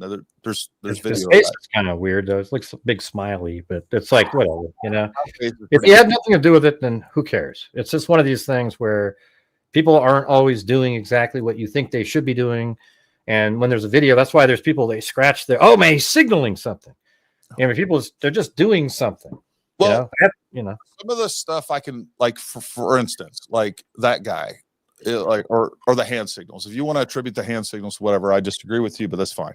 What I will say about things like this guy, the cheering dude, I don't even remember his name now, but like I saw that 2 or 3, 4 days where it was a big thing, maybe even during, the day after or whatever else. I don't remember, but early on, within the first week for sure, I kept seeing those comments. So I did a Google search. And then like when his interview was put out, I searched that out and like confirmed that, or, myself to a degree that I felt was reasonable. But that's the problem, is like most people out there, you guys are taking these narratives as fact, and then you never do any work to fact check it. And a lot of this stuff takes 5 seconds to figure out whether or not it's true. Like, just, I don't know, like, don't allow people to fool you, because there's a bunch of people on YouTube and everywhere else that will try to fool you. I feel really bad for his security team, to be honest with you. They have just been, they look like they absolutely cared. They were there. They didn't see way up there on the roof, but they were right around him. And I think even the guy that does the shot between the fingers, right? Isn't he a security guy? You know, he doesn't do a shot though. I'm just saying the guy that's the palm gun guy. I mean, that's one of the most ridiculous. What a great shot that is too. I mean, my God, he's not even looking, just kind of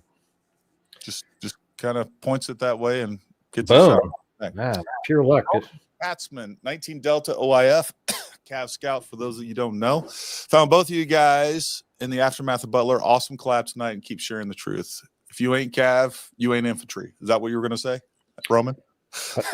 I do like, you know what I do like is our the thing is I'm more like the, you know, putting the pieces of puzzle mapping and stuff like that, and then you're really good at the like the gun related stuff, and you know the other, you know, I mean it's just kind of a cool little combination when we talk about it.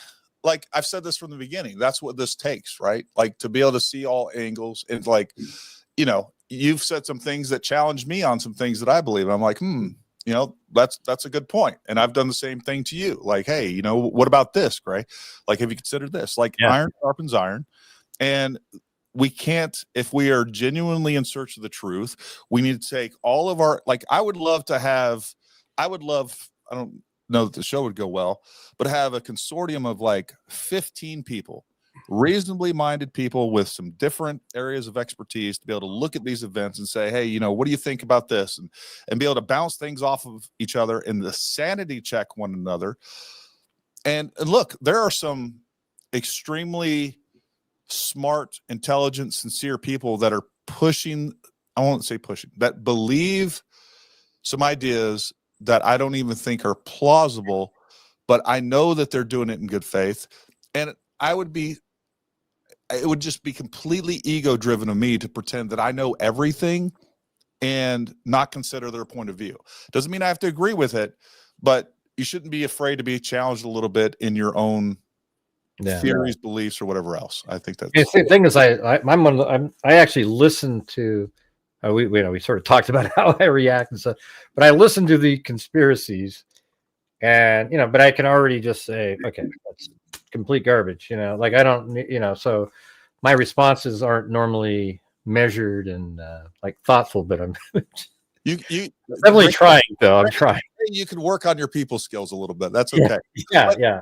But what people don't understand from our perspective, folks, we hear the same thing over and over. And it's like, I can't tell you how many emails I've gotten where they're like, Gary, something that no one else has talked about, and it's brand new, and I got this footage, and it's like the same exact idea. It's the same thing. Like, it does wear on you. And then, of course, like the ad hominems wear on you. And like, you know, look, man, we're humans too. And sometimes, like today, I got a little snarkier than I should have on X, and I caught myself. I'm like, nope, because that's a discipline, right? Not being an asshole is a discipline. It's something you got to work at. And trust me, like my friends know that I'm an asshole, right? Like I'm just like, you're an idiot, right? Like I that's a tendency that I have to control, because at the end of the day, if you want to reach the most amount of people, you need to be respectful. Like if you want respect, you got to be respectful of them, right? And I think that, yeah, that's something we talked about, and I was like, man, I envy the ability to just, I mean, I don't know how you just not. You stop it at that one moment, right? It's like, God, it's just crazy. Some of the comments. I don't know, man. I envy you. It's good. I'm practicing though. I've been trying a little bit more. You'll get better. You'll get better. I got faith in you, Ray. Tyler took a chance if he had a clear shot. Otherwise, he would just cancel it if no clear shot without being noticed and with no incident. I agree with that. Like the top of that roof was his decision point. Like he could have, if suddenly security showed up there or anything else, he could have just like, you know what, we're going back to the house. And unfortunately, there was nothing there to deter him, so it went on without him even being challenged. You know what? I think he was about to change his mind, and it's in the video when he turns onto the grass, and when he walks by the surveillance footage, and he's about to go over that little miniature bridge to go into the tunnel. Mm-hmm. He's walking right there, and he turns on, and then he turns around. And he walks back to the street for a moment, then he pauses and then goes. Isn't that weird? I actually think that might, because I don't see any reason why you'd have to head fake somebody. He literally walked onto the grass, stopped, turned around, stopped again, and then he went, "Oh shit, I'm going." And then he gets, I don't know what I'm just guessing, but it looked like he almost changed his mind right at that moment. Then he went on. And because I can't really explain why he turned around like that. And who knows? He might have done that 15 times, and I wish he would have let his sensibility. And that's the other thing too. That's something you and I've talked about. Like the other thing too is when you have somebody, look, this guy's either a sociopath, psychopath, or something else, right? The problem is that we project our own sensibilities on these people that don't think like us at all, that do not have the humanity that we have, that may not even have the fear that we have. Like all these people are saying, oh, his adrenaline might have been pumping. Look, I have met guys that in the weirdest circumstances where everybody else is freaking out. And again, people have said that about me, like, in whether it's in combat or whatever else, like you do get accustomed to high pressure situations. And that's what military training and all this stuff's about. But there are those freaks out there, and most of them are not psychotic or sociopaths, that like they just don't care. Like nothing. Yeah, even me, I could still make that shot, but you better believe that I'd be like worried, scared, thinking about my future, all this stuff. To say that he was doing that, you don't know that. I mean, he just may be different altogether. I'll just let you know, we call ourselves the Freaks on my channel. Well, there you go. So you just bashed everybody on my channel. Do you hear that, everybody? I'm sorry. Yeah, we're the Freaks. That's your pronouns. Yeah. Love your great work, man. I sent you an email comparing the political situation left and right with Germany. I did see that. Besides, I bet we've already been to the moon. Right now, I feel like I'm on the moon. Yeah, the moon's questionable. I'm not convinced. About 60-40 on that one. I want to know Gary's theory of what happened. Who else was behind this?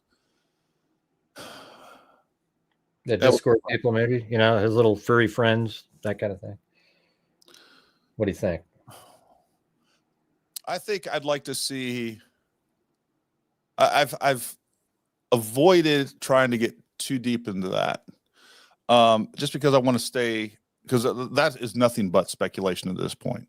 What I'd like to see is more evidence once we get to the trial that may or may not indicate something larger. And even from that, even if you think this was like a government conspiracy or Israel's behind it or intelligence communities behind any of those things, I think there will be more indications at the trial that would give us at least some breadcrumbs to give us more indications of that. So I've tried to stick mostly to what I can see so far on the evidence. I remember reporting the first few days, UV employees saw him on the roof. The previous week, they just told him he can't be up there. Yeah, I don't know that I ever saw that report. Did you see anything like that, Gray? Let's see. I remember reporting the first few days that UVU saw him on the roof the previous week. They just told him he can't be up there. I didn't think I heard that. I hadn't either. Yeah. 62 months. I've had a 70-monther. Linda Howell's been a 70-month channel member. Do you keep track of that? Well, it says it on the screen right there. Yeah, I know. Like it'll pop up once they, been there for many months. It'll say it'll tell you. All your freaks over there. When he was getting gas in Beaver or Cedar City on his way home, a person was in passenger seat. Could be that Lance was with him for the whole thing. There's no indication that there's somebody sitting with him in that. Yeah, I don't know if you happen to have that video anywhere that we could. I do have the video. We could probably. I can load it up on here in a minute if we want. Yeah, well, I'd like to see that. I've looked at that video extensively. I didn't see any indication that there was a person in there, and that's another weird thing. People interpret things oddly sometimes. Stephen Gardner has a view from the glass area, and it have real different perspective. Could see other buildings in the distance. Could have more video. I think the video I'm going to release tomorrow. I was trying to get it done today. Stephen Gardner. I don't know what video you're talking about from Stephen Gardner. I know he took a lot of video while we were there, and we even did some videos. I think he was talking about. I think he explained it to me. It was like on the same side as the camera, the 360-degree camera. He said he went into over there and got a pretty good perspective of it. But I think the shot that I got with the drone is really the shot that is the shot that the camera, he was trying to replicate what that camera might be doing. But I now have the actual video of it hovering about a foot above the camera itself. Awesome. Hey, let me show you this. Before you go to the next one, let me show you this one. Oh, thanks, Lisa Belson. I saw that, the 10. Yep. There Lisa you go. Belson, 25 gets 10 Grant Hughes Investigates memberships. I'm going to show you. Look at this image here. This is what I put up on the screen. If you can build that one up. Look at this thing. Watch this. So this is when he got pulled over by the cops. Doesn't that look kind of like the same guy? I mean, when he got pulled over in the traffic stop, I compared it to the surveillance footage. Look at these two right there. Yeah. And then these, right? I mean, this one is really good for the shoulders to compare to this one. And, so I think when I try to show people this, because they always think it's not the same guy. And it's just like, I mean, it is, though. I didn't look at all of those photos, but I've done multiple similar side-by-sides on that. And again, it does. Like, there's facial features, the ears, the nose, the mouth shape. Mm-hmm. They look the same to me, folks. If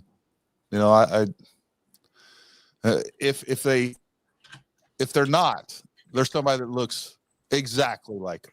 I mean, I don't know what to say. Hey, look at that. We got in my chat over here, we got Susan Hendricks. She's probably remember her from HLN or whatever, different news outlets. She's right there. Hey, very cool. I don't see your chat, but that is cool. If you can pull it up. I think it's on your chat, actually. I'm sure it shows on the one on the right. Live. I'm only looking at the starred right now, the super chats. I will be live. Oh, I'm sorry. Oh, it's okay. I forgive you. Dom C. Oh, let me pull us back up there. Thank you, Dom. I don't know who that's to. I don't really care. I mean, I do care, but I'm just saying it's either to me or Gray. I can't tell the difference of who's going to who. On the rooftop, is there a floor in between the windows, or is that an atrium? On the rooftop, is there a floor? Oh, no, it's like an atrium. I know what you're talking about. With that little like glass area there. Yeah. Let me see. That over there. It's just an atrium. There's no floor in that or anything like that. There's nothing. If you go in the building, actually, you can look up and see that whole thing.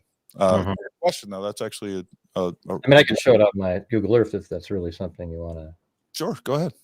Okay. While you're pulling that up, I'll continue to go through. You have to flip me over on my on this. Okay.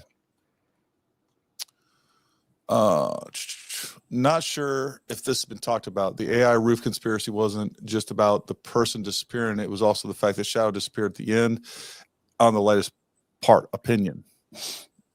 Well, Gray Hughes has the best analysis. I don't know if you have that video handy, but we can go over that. I mean, I do know the reason, but I think if we illustrate it, it'd probably be the best thing to do. Mm-hmm. Yeah, you're talking about like right up here in this white area. Is that the one? Yeah. Yeah, it's just I have a video out there. It kind of explains it, but whenever you get white in a video, it'll tend to blow out the image because they, a lot of times they just have it set to sort of an average thing, and all of a sudden there's this white. And if you look at even when he runs across the roof, he gets really skinny because it starts, the blown out white portion actually starts coming in on the sides of the legs and everything. And the shadows are just gone. There's a couple frames where you can kind of barely see the shadow, but it's definitely not AI generated or anything. It's a really common effect that you get when you're working with video. When you like someone who's wearing a white shirt, oftentimes you can't even see the logo on the shirt because it blows out the image. It struggles. Yeah. On the video. So well, and I'll what were we going to show on this area, Gray? Real quick. We were doing the atrium thing, right? Yep. Isn't that what they're talking about right there? Just talking about the building portion back here, like the structure on the roof. Okay, like back over here, or no, like in the middle of the roof, the thing that he walked. Oh yeah, this thing right here. Yeah, so that's just like a skylight. Yeah, it's weird because if there was anybody in that thing, they would have easily seen him. They first released the surveillance footage of Tyler Robinson jumping. I can stay on this. So, a couple things that I want you guys to notice what's going on with this footage and why the shadows disappear. It's the same reason that his arms look transparent off of the roof. There's a lot of people out there saying that was look, his arms looks like you can see through it. Right. And everything else is just blown out. That's why the shadows disappear on this white area. It's called dynamic range. It's the ability of a camera to be able to show the highs and the lows as far as the light, right? The highlights and the lowlights, and being able to distinguish those two. Cheap camera like this, especially when we're zooming in like this, it's zooming in so far that everything's pixelated. It doesn't have the fidelity to be able to do that, and definitely doesn't have the processors and things like that can distinguish the highlights. AI footage, because the people in the background or a person in the background disappeared.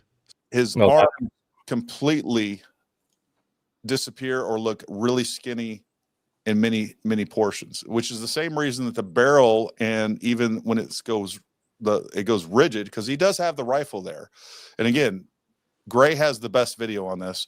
There are definitely frames where you can see that it looks like a full gun. It's just we're dealing with such a small, crappy video, essentially, that you don't see it. But even in right there, right, that's the shot right there. That one right there. Hold on, let me pause this thing. You can see right here where, let me try to get to that point. There we go, right there. All right, we see that he has the gun now, and it's rigid and it's long. And then there are many other frames that Gray points out in his video that you can capture, where you can see that it looks more distinguishable as a rifle in a towel than in other spots. Do you want to? I can go through that really quick. I got it. I got the original FBI downloaded video from YouTube on there. Yep. So it's probably one generation of compression, I guess. So we can just move it over across. So, I mean, we could even show, I guess, the portion where he's on the roof and there's no shadows, because. Can you back it up to where, I just want to point out that the shadow goes away when he gets to the white area. Yeah, exactly. And so you see him way back there. That's actually only like 20 yards away. I got to go over here like this. And if you ask, and folks, go talk to somebody that knows photography or videography. You can see the shadow right up to the point where you get to this high reflective surface that is just blowing out the image. His arms are almost transparent. You see very clearly the rigid portion of the rifle there. Yeah, look at that right there. Just go back and forth. That's a rifle. Yep. Yeah. And then he lowers it down, and this is where he scuffs the roof and everything. And he jumps down, and then down here there's some just amazing shots. Like, let's see, where is it? Right there. I mean, my God, you guys. I mean, you can see there's an elongated item wrapped in a towel. And I think some of the really interesting parts are like that's right. This thing, it repeats it like 3 times. Let me just get to the next. That area over there where you were able to pull some still frames, to me, were some of the most convincing. And then there's so this is the last one. I've actually edited out those 2 other repeats, and just it goes right to this part. So then in here, he's moving along, and right there, he's putting his glasses back on his head with his left hand, because that's what fell off his head when he jumped. So that's an error that they have in the probable cause. They said he dropped the item he was carrying, and that's absolutely not. He still had it in his right hand. So over here, like there's just shots like that. I mean, who knows what you can't see. You can look at Matt Kester's video with him walking around. You can barely see the barrel. But like right there, he's got it. He's holding it to his side like a soldier running with a rifle, kind of like. I don't know if that makes any sense, but see how he's got it off to the side there. And then over here, he's struggling with it. But watch what he does. Like, see right there, he's really trying to, like right there, he's holding his leg. Right, and he moves his leg at the same time as the rifle. Watch, folks. Look at the scale of that. When you think about how long his leg is, the rifle is approximately 41 inches or so. And he's got it way up his shoulder, up in there. And then right over here, so he's still walking with it matching his leg, because he doesn't want people to notice it. And then he makes his way to that street. Now he's kind of lost it. See, now you can see it sort of between his leg there. His leg. By the way, look at that right there. That's his leg right here. I mean, isn't that crazy? That looks like a stick figure, but absolutely is his leg. You can see him pull it forward. Just shows you how like video, crap, right? the footage. Yeah, I mean, you got a picture that like this is a huge image, and they're even zooming in on it, and then look how few pixels are actually going to be representing this person over here. Yeah. Like if I go back to, let's go back to the one that I have right here, this one. Yeah, well, we were already there. Let's see, is it this one? No, this one. I can't remember. Yeah, right there. So I got to go to the top up here. Let me just hit pause. So this is a 8K video right here. But the thing is if you zoom in way over here by this tree, what would it starts looking like? I mean, it's, you know, the tree looks like a jagged look. It's not a tree, it's a light bulb, but it's like jaggedy right there. But you can definitely make out somebody if he was running. And this has its own compression, so it looks a little bit more cartoony than maybe the surveillance footage looks. But it's definitely a better camera. I mean, that surveillance camera is not an 8K because it's probably a 180. It's almost like a 360 camera, which is what you're flying right now for people that don't know. Yeah, it's well, it's actually the drone that I put the Insta360 X5 on top of it, so it's looking right down on top of the camera. Now you're just flexing. Well, you know what I'm saying? It's they're not, it's not like incredibly high end or anything, but pretty amazing. I mean, I think they're really valuable just to use as you're walking around, even though like a GoPro takes a lot clearer image of what you're looking at. This allows you to go back. Like, I think police officers should have these on their shoulder or something, or like on their head, you know, when they're doing the chasing somebody, just a smaller version. And then you can go back and look at different things as you were running by. You can actually look behind you or something. Yeah. You know? And it's pretty amazing. You can pause it. Like even on YouTube, when you upload these, you can pause the video and then just look around like that. So it's pretty, I just think it's a cool technology. It's just going to get better and better, probably 16K in a few years, you know? No, it's all coming. That's for sure. Yeah. Elizabeth Matheson says, thoughts, left protesters were up on Bridgeway above Charlie, off to his left side. All would be looking at where Tyler was, no pics. That's actually not true. So anyone to Charlie's left would not be able to see what was going on because the image was blocked. And I'll share my screen real quick. We'll pull Grays down for just a moment.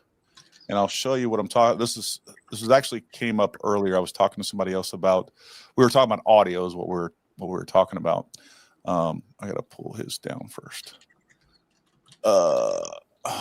Remove. Add. All right. So let me go here to Google Earth real quick. Let me figure out where I am.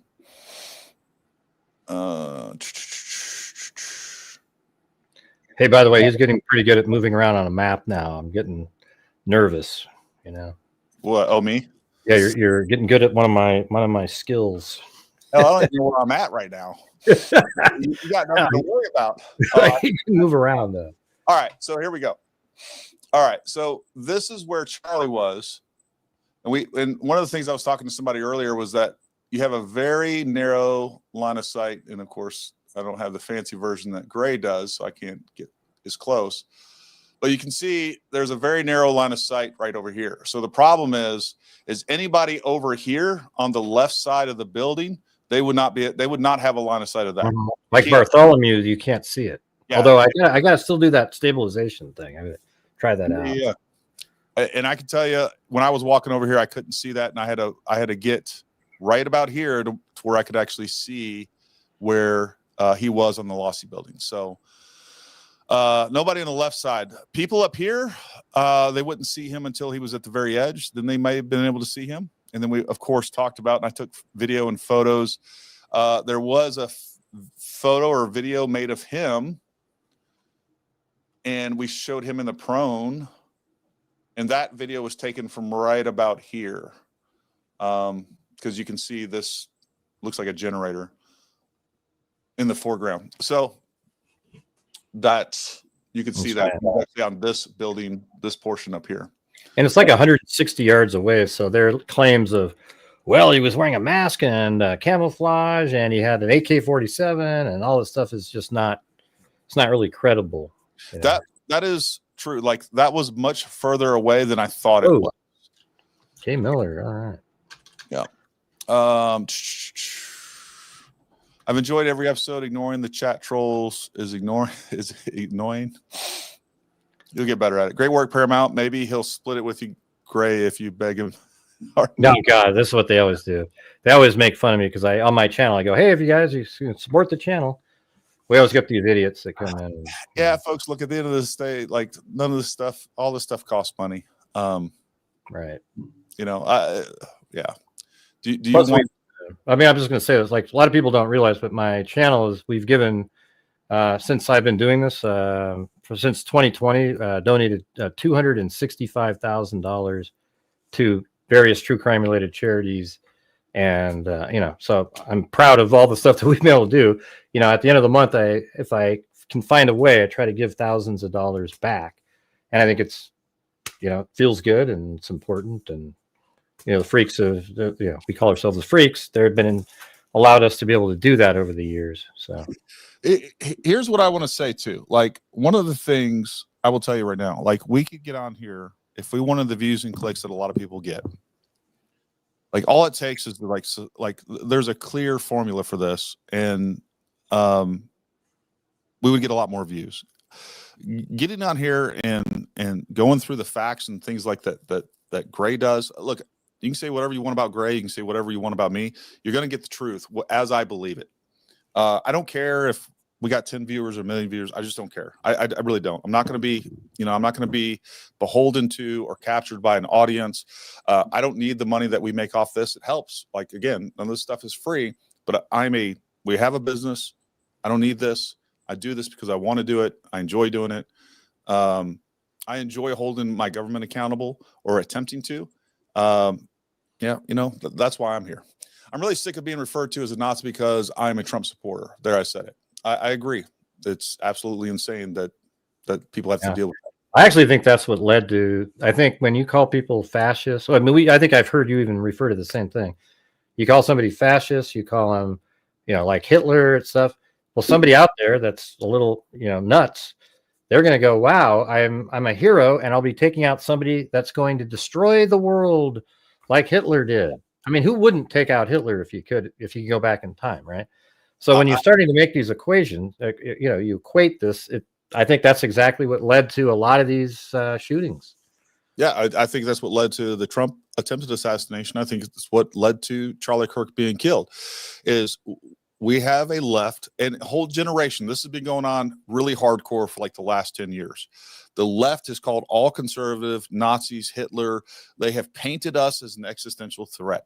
Folks, there are people out there on the left that genuinely believe that if they take out Trump or if they take out Charlie Kirk or they take out whoever, like they are in their own minds a national hero. Like they believe that.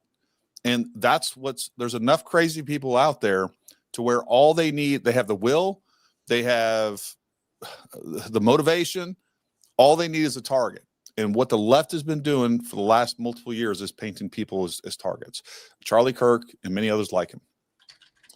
Give me control of a nation's money, and I care not who makes its laws. Mayor Amschel Rothschild attributed. They don't have any video evidence that he was ever on campus. Parents never said it was him. 30-06 was not the murder weapon. The first two sentences, are just demonstrably false. Demonstrably false. Yeah, I mean, that's exactly what I've heard those same things 100,000 times. What you just, you know, but yeah, go ahead, do that part. Anybody watch Matt Kester audio analysis. So I was on the phone with Matt Kester about 10 minutes prior to us going live here. Matt Kester will be going live with us on Monday at 8 p.m. Eastern time. So make sure you join us. We're going to go through his audio analysis and he's going to explain it from top to bottom with us. I also have him comparing his audio analysis to some other possible locations just to see if they're even feasible based on what we have there. Do you know of any cartridge with the energy you see transferred to Charlie that you'd expect not to exit? Yeah, let me. That's what I was going. That's actually about what I was about to ask you. Is something like that? Like, let's say he used that gun. Yeah. What, you know, other than let's say I mean, I don't. Your deflection idea isn't bad, like off the vest. Let's just say he wasn't wearing a vest. Sure. Can you think of some kind of ammo or just sort of circumstances that might have made it so it didn't exit? Yeah, look, I think I don't think we know enough to be conclusive on any of that. Like, we don't know the round, we don't know the ammunition, if it was store-bought ammunition, we don't know the projectile, we don't know the condition of the ammunition. You know, was it exposed to the elements? Is it old? There's a lot of things going on there. I do think that there are some possibilities that a frangible round would make it much more unlikely to exit. So I think if we don't have any ballistic protection, which it seems to be going that way, we've talked about it, and if I'm wrong on that, great. I still am going to do testing, because to me that is the thing that provides the best explanation of everything that we see. But if there isn't any ballistic protection, it is possible. All right, there are some other factors that we're not aware of that could have some sort of effect on that. And look, I don't care if you've hunted for 50 years and you think you know everything there is to know about a 30-06. Okay, I've been driving for 30 years now. It doesn't make me a race car driver. If you've been hunting for 30 years, you've been using hunting rounds. There are plenty of rounds out there that could provide an explanation. The other thing too that you have to consider is that Martin Luther King was definitely was killed with a 30-06, and there was no exit wound. Now, the difference, I would say, is that it hit him in the mandible. I do think that is a considerable difference. Hitting a man in, a 4-inch neck, man, it is tough to explain. Doesn't mean there isn't one. Doesn't mean that it was, it wasn't 1 out of 1,000 shots or something. Again, the problem is, like, we just don't know enough. And I would like to hear that. And we're probably going to have to wait for trial on that. And then you think you can say, though, even now, that like the bullet didn't go in point first?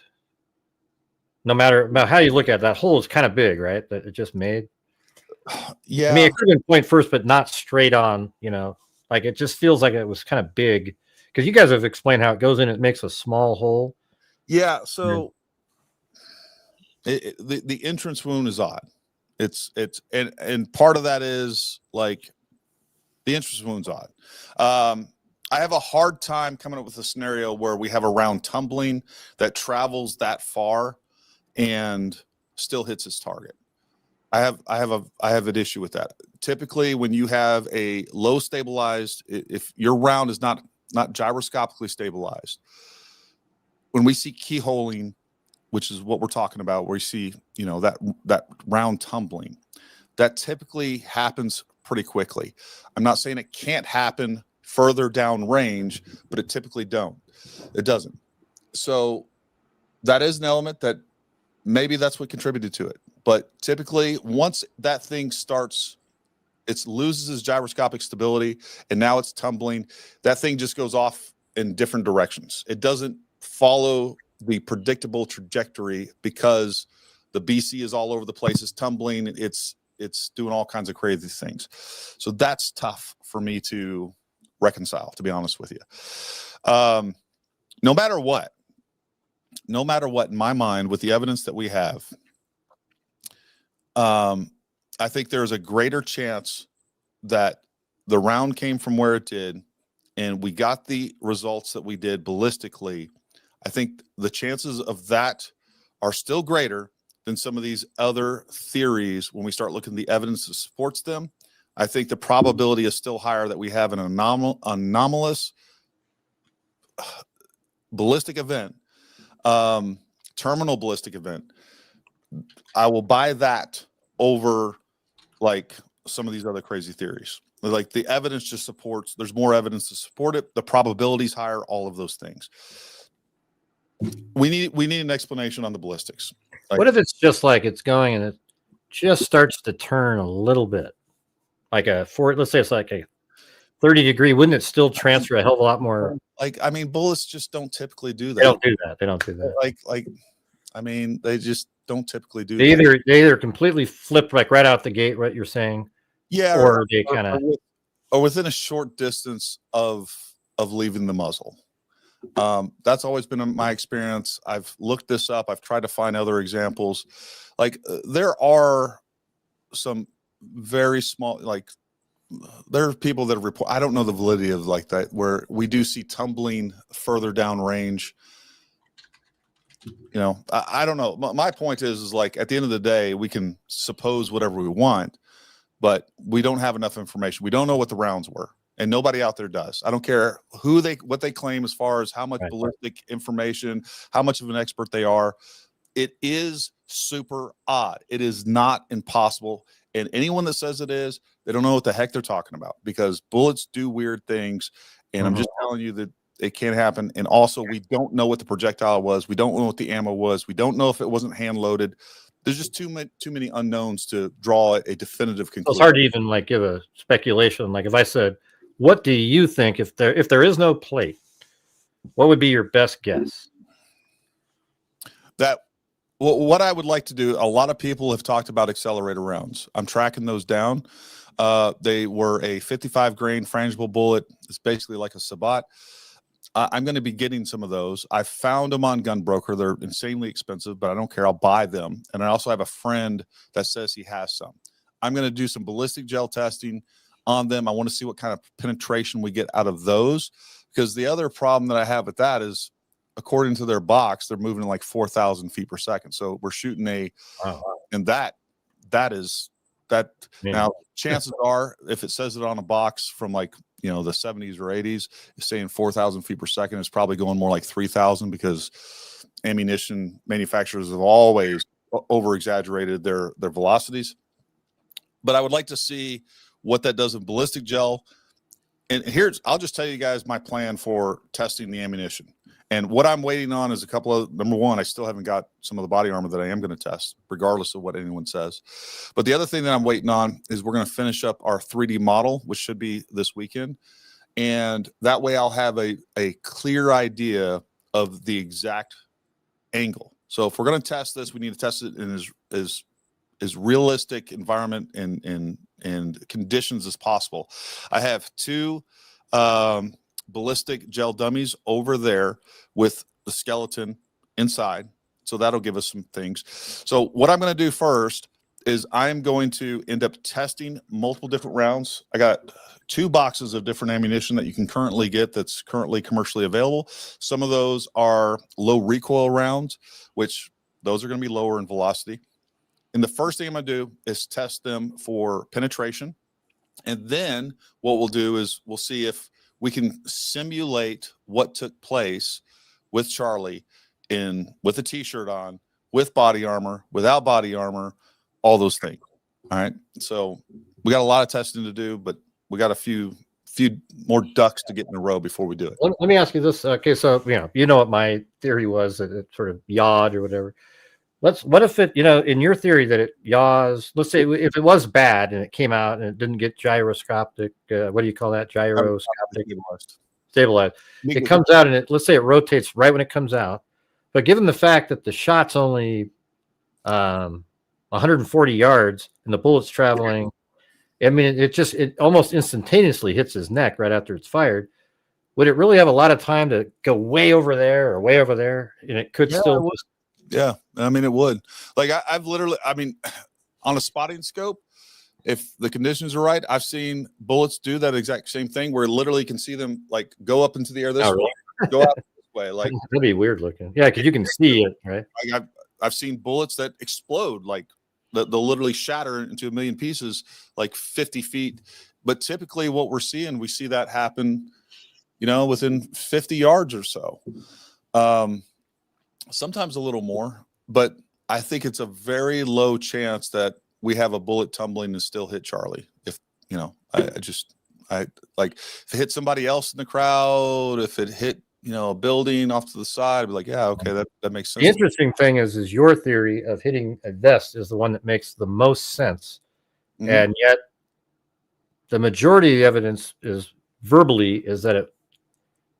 that he didn't have one, but then there's absolutely contradictory pieces of information. Oh, there's verbal confirmation prior to in multiple sources. I'm not going to relitigate that tonight.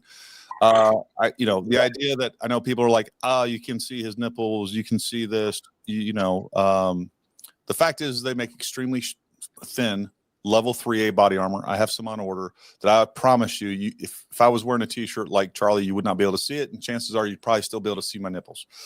That plate is going to be within still there. I do think that there are times when I see Charlie where I'm like, no, there's no chance he has any sort of plate on. But then when he's shot, there are some weird things going on that don't make sense to me, other than it looks very much like he's wearing something, especially on the backside. Looks like there is structure to that impact and on the back of his shirt. I could be wrong on that. So that's why I'm testing both. I'm gonna do what I can to test without ballistic protection. I'm gonna test with ballistic protection and see if I can replicate the shot at the correct angles using some sort of ammunition that I think may be able to replicate what we see. And we'll find out, and interesting. I think it'll be interesting. The other real challenge about this too, though, is that you can never really 100% replicate it, right? Even at the end of the day, ballistic gel is not a great or perfect analog for human beings. There's some challenges with that. These things have some sort of skeleton in them. I'm assuming it's probably some sort of plastic. I don't know what the density of that stuff is compared to actual bone. I don't know what the structure of it is compared to, all the cartilage and all the muscle holding all that stuff together. It may end up being completely inconclusive at the end of the day, but we're going to try. Yeah, this one right here is pretty cool. You know what? You would have been great in the Mandalay Bay shooting. I don't know if you were covering anything back then, but that was. I wanted to cover that. A good friend of mine, his wife was killed during that event. So I stayed away from it out of respect for him. I've talked to him a little bit about it since then. I don't know if that's something that he'd like to talk about, but it's super unbelievably tragic story at the end of the day. So he was a former Green Beret as well. I had moved out this way in 2010, at the end of 2011, rather. I got out of the military, took a job out here. He finished his retirement. A couple years later, I get this call from this guy out of nowhere. I'm like, hey, what's going on, man? He's like, Gary, are you living in Martinsburg, West Virginia? I'm like, yeah, I'm in the area. He's like, do you know I'm from there? I was like, I'm going to be back there next week. Well, his wife, their grandkid was the same age as my son. So every day I saw his wife dropping their grandkid off at school. And, we did some social things together. And anyways, they went on this trip, they were retired. So they were going on these road trips all the time.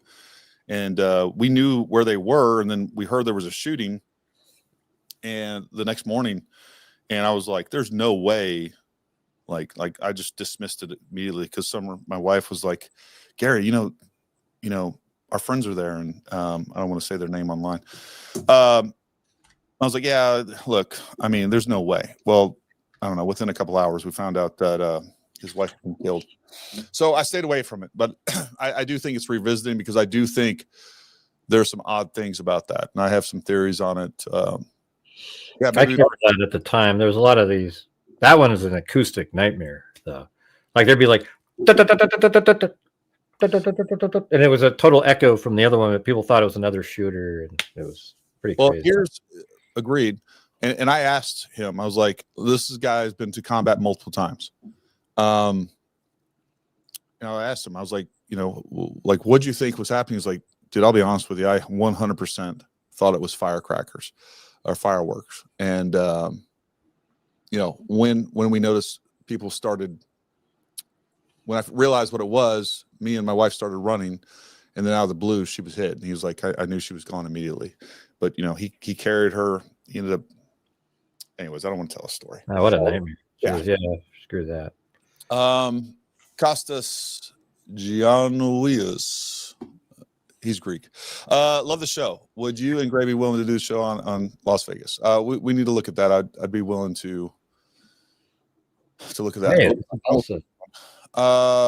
Mason Windu. Gary, do you think the shooter was aiming at center mass? And if so, how badly did he miss? Could the bullet y'all account for missing the spot?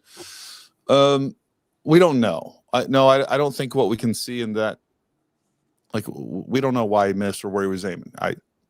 He could have been aiming for like 140-yard shot, even for a novice at a head, is easily done. Easily done.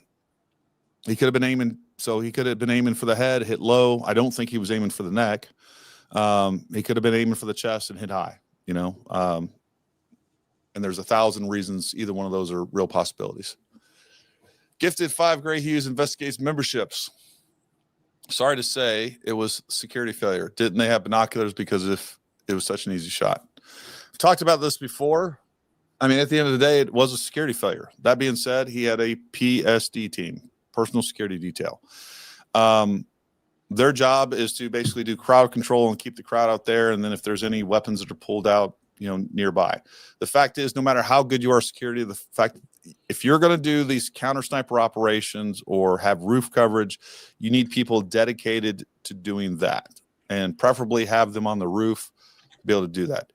What you can't do, even if they planned on constantly scanning back and forth, you have all these crazy people, and who knows, just like everybody looks at the crowd, everybody out there, you're looking at the crowd and you find all these suspicious behaviors that may or may not be associated, most likely are not associated or correlated to this event. They're doing the same thing. They're looking at this guy that, I don't know, he looks weird, right? He looks suspicious. Now I'm paying attention to him, and suddenly a shot goes off above me. I can't look at two things at once, and the primary threat would have been that crowd. Should they have had more people on station? Absolutely. Should the police have been covering the rooftops like UVU committed to doing so? Absolutely. Should UVU allowed TPUSA to have drones flying? Absolutely. All those things are true. Member for 3 months is Tracy Van Sorry, Tracy. Tracy Van Brot. Van Brot. Look at that. Hey, that's K Miller. Hey, thanks. K Miller. Great coverage. Thank you. So many people, keep saying everyone around him when he's running to the wood area would have noticed the rifle. It's wrapped in a towel. People are not aware of their surroundings at any given time. I agree with this. I could probably walk down the road with a rifle concealed and nobody would notice.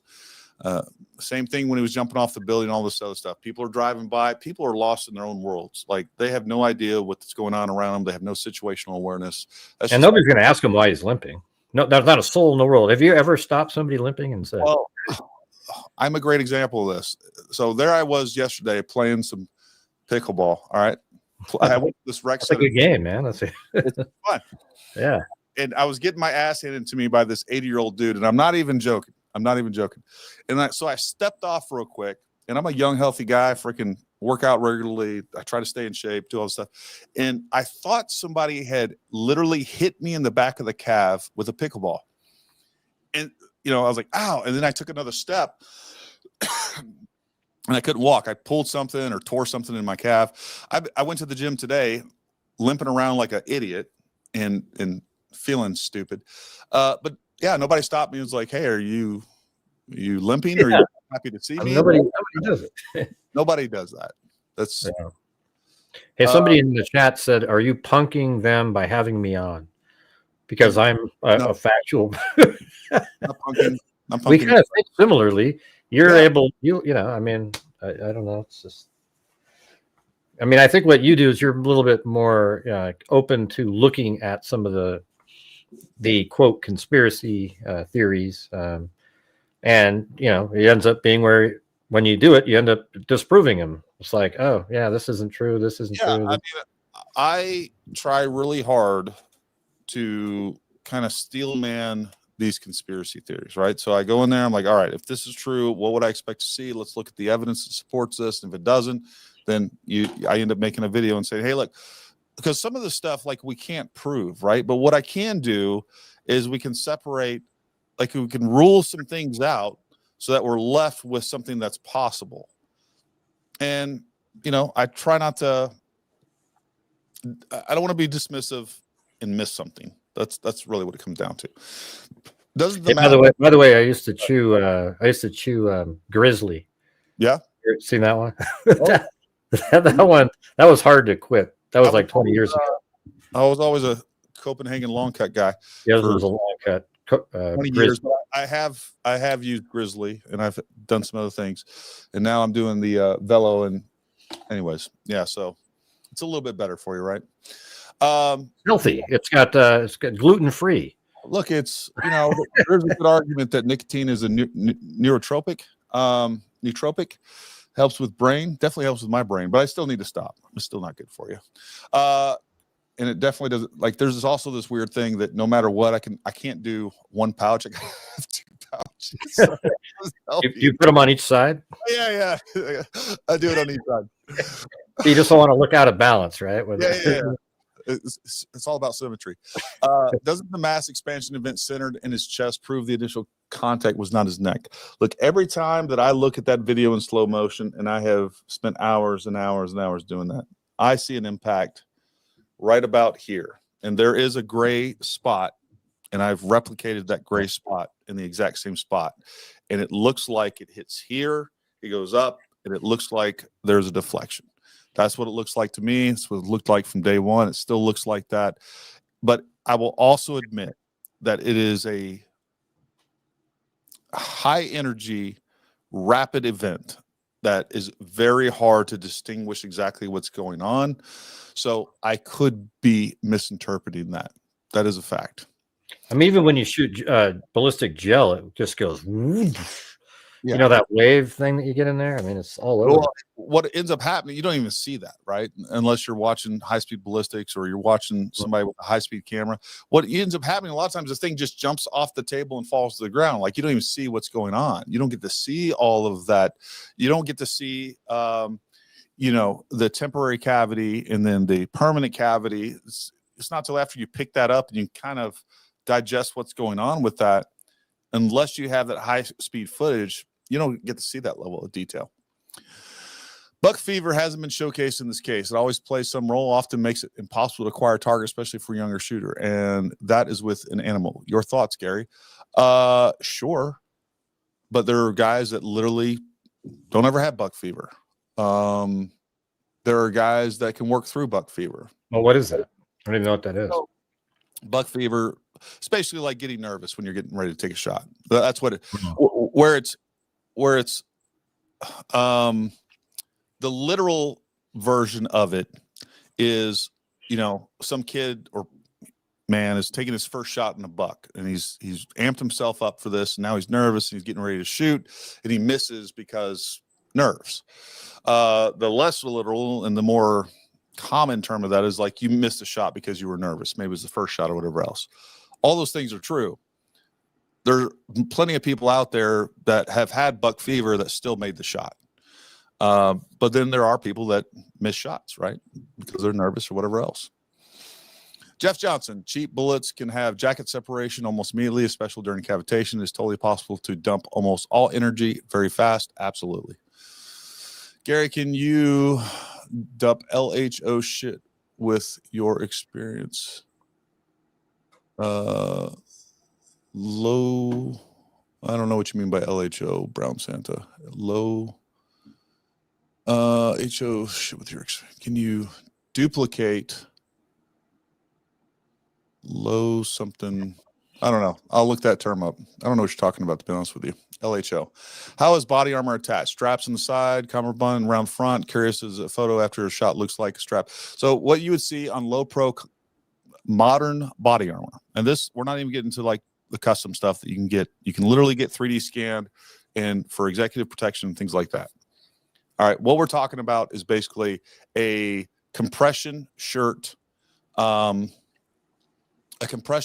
with and sleeveless, by the way, which is another element. If you look at Charlie's shirt, when he's sitting down, you see the sleeves, and it's a fairly sheer. You see the sleeves, it's not touching his skin, but you can still see skin tone underneath there. Then you get up to the shoulders where it's closer to the skin, where you should be able to see more skin tone. And right there at the seam, right where we'd have a sleeveless shirt, it's actually darker. and it doesn't make sense to me. And then again, we get into some of the other elements of that, and especially after he's shot. I'll just go ahead and pull it up for you guys since we're getting into this and everybody has questions. I will show you some of the more interesting portions of this. And that's part of the problem too, is like people thinking about body armor like it's 2005. Folks, body armor's come a long way. We sell body armor. There's extremely low profile. Like you can get like 0.25 thick level 3, which would, by the way, a level 3 would stop 30-06. Wouldn't stop not level 3A. All right. Not level 3A, but there's extremely low profile level 3 that's like 1/4 inch thick that will stop 30-06. I got a whole file here. Oh, here we go. I will share a couple of different photos with you, and this one is probably the most interesting to me, and a couple of them show this as well. All right, so this is the interesting photo here, because what we have is we have structure underneath the shirt. Okay, this doesn't look like it's billowing, and look at the way how it's pulling at these edges at the bottom of his shirt. This doesn't look normal or natural to me whatsoever. And then on top of that, if you look at the top, okay, and what we'd have is like a ballistic panel here, very thin, very low pro. I'm telling you right now, you can conceal it under a t-shirt, and I'll prove that later on. I'm not saying this is what happened. All right, and from all indications after the fact, people are claiming that body armor wasn't involved. That's fine, but there's also conflicting statements when it happened and shortly after it. The narrative seemed to change later on. So anyways, you can see structure here that doesn't make sense to me. If we're not dealing with anatomy, we're not dealing with like this doesn't make sense to me. So that to me is one of the most compelling photos to me that says there was something going on there. And I can look at the front too. There's whole elements from the front that I've shown in the past that looks like we have some sort of body armor in the front as well. Yeah, I was gonna. Can I show that really quick? The handprints on the roof thing. I wanted to show people something really quick. Sure. Go ahead. If you could just switch over to that window. No, I'm not doing that though. Okay. Yeah. So watch this. So you remember the image with the ladder, you guys? So there's people out there that think that the images that I'm seeing on the roof are contrived and they just got invented, like they weren't there before. But look at this, you guys. This is a shot from like a day after where the ladder was out. They had the markers here. For some reason, nobody in the public noticed up here where you've got, those are the 4 fingers that pull off. Yeah. And these little white things are actually 2-inch markers. All right. And then let's just go over here. Watch this. That's the same thing put below what I filmed. And look at that. Ding, ding, ding, ding, ding, ding, ding, ding. So just to be clear, the photo on the left is the one that you took while we were there. The top right here. Yep. Right. And the photo on the right is what they took during the investigation. Right, where there's a ladder there, and I put it right below this one just so I could line them up. See, like that. There's the 2 yellow thing. And so what it shows is that it's been there the entire time, right? Yeah. Like it's crazy. I mean, it's wild to think about it, but that's exact. They didn't wipe it off or anything. They just removed their garbage, the stickers they put there. And that's it. Anyone that's, I've heard a couple of people say, even in my comments, well, basically I was commenting on yours, but I saw some comments on X, like, it's rained since then. Okay. If you say it's rained and the implication here is that we would not see these if it's rained, that just tells me you have never washed siding in your life. All right. This is that grime that doesn't just wash off. You have to power wash this stuff or physically wipe this stuff off. It's the grime that gets on the flashing and the siding that just doesn't go away. So, I mean, and what's crazy to me is somebody will look at this and like, that's not real evidence, but they're the same people that are going to say that Charlie Kirk was shot with a camera gun. It's just a little. And then people say, why does this matter? We know he went off the roof. I don't know. It's just interesting, isn't it? I mean, you got to admit, seeing the actual marks made by him leaving and it's still sitting there. I think it's interesting. I mean, I guess, technically you would think that they were there, but it's neat being somebody in the public that's actually able to see the same things that investigators. Without having that image, we wouldn't even, if even looked at this one again down here, we just wouldn't even been thinking about it. But there it is. And I think I've actually located where the step where they got the Chuck Taylor footprint from. Anyways. Yeah, no. I showed you that before the show, I think. No, I mean, it is. It's mind blowing, to be honest with you. And it's funny that you're the only one that got that. I mean, without a doubt. Of course, everybody stole it from you, so there's that. Yeah, they all found it now. Yeah. Tyler argued with Charlie, who said I'm a leftist. Now, a Republican representative of Wisconsin resigned because it came. He had a transgender partner in his life. He is a right winger. Okay. Yeah. When did Tyler argue? What's he saying? I don't even understand. I don't know. Tyler argued with Charlie, who said I'm a leftist. I will just take your argument at its base. Typically, what we see is transgenders are leftists. Absolutely. There's, matter of fact, there's conservative personalities that are widely known that are, gay, trans, all these things. Yeah, but like Bruce Jenner, Caitlyn Jenner is Republican, who's transgender. That in and of itself is not saying that he's leftist or not. But what we do see is, number one, his parents even said that he had been going in that direction, amongst other things. Regardless, even if he was, let's say he's a conservative guy that's dating a trans furry dude, doesn't mean that he isn't mad at Charlie because of the rhetoric that Charlie was stating, which I believe is very factual regarding trans, and that is males are males, girls are girls, and no amount of makeup, no amount of hormones changes that, or surgery. Ass handed to you by an 80-year-old in pickleball. It's a true story, and I hate to admit it, but it's true. Dude, it's old George. His name's George. He's good as hell. It's ridiculous. Okay, can you explain the boom and crack of the shot for the people in the chat who think 2 shots? Thank you. Yeah, so there is a boom, and then you're going to hear a crack depending on how close you are next to that. I don't think that necessarily explains, or it's not the full explanation of why people heard multiple shots or everything else. The reason that I think people heard more than one shot, and by the way, that is not like everybody that I talked to there. I ended up talking to 4 different people, all that were there. Every single one of them said they only heard 1 shot. I don't doubt there are people that were there that say they heard multiple shots. Number one, they weren't expecting it. They didn't know what's going on. You have echoes going all over the place. And the other thing is, even the boom, the gun going off, that noise, the report of the firearm, is going to be retransmitted through the PA system. So that in of itself is definitely going to happen, and that would be confusing. So when that sound got to Charlie's mic, that went back through the mic. On top of that, that place is so faceted and just concrete, like it wouldn't surprise me at all, especially the people on the left side of to Charlie's left, where they're not in line with the shot. And I mean, look, sound is a pressure wave, right? So if there's a lot of obstructions, it's bouncing off things. That's how it works.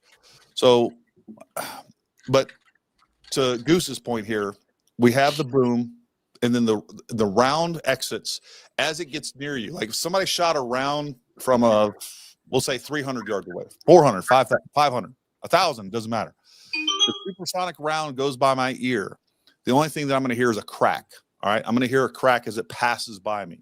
So that's what we're talking about. There's 2 sounds that every gun makes that is supersonic if they're shooting supersonic ammo. The gun going off, and then the round cracking near you as it's going by you and it's breaking the sound barrier as it goes by. And that's how they can, and Matt's going to talk about that on Monday. He's going to talk about how they can use that for triangulation of where that shot came from. So make sure you guys join that. Yeah, it was weird when I was actually on a treadmill when I was watching the Trump rally that he had in Butler. And it was on right side broadcasting. So it was ahead of television. And I'm just sitting there watching, and it goes, you hear this. And I immediately, as soon as I heard that sound, I thought that was a gunshot. And then you see, I don't know if I heard it first. Yeah, I think you can hear it before Trump moved.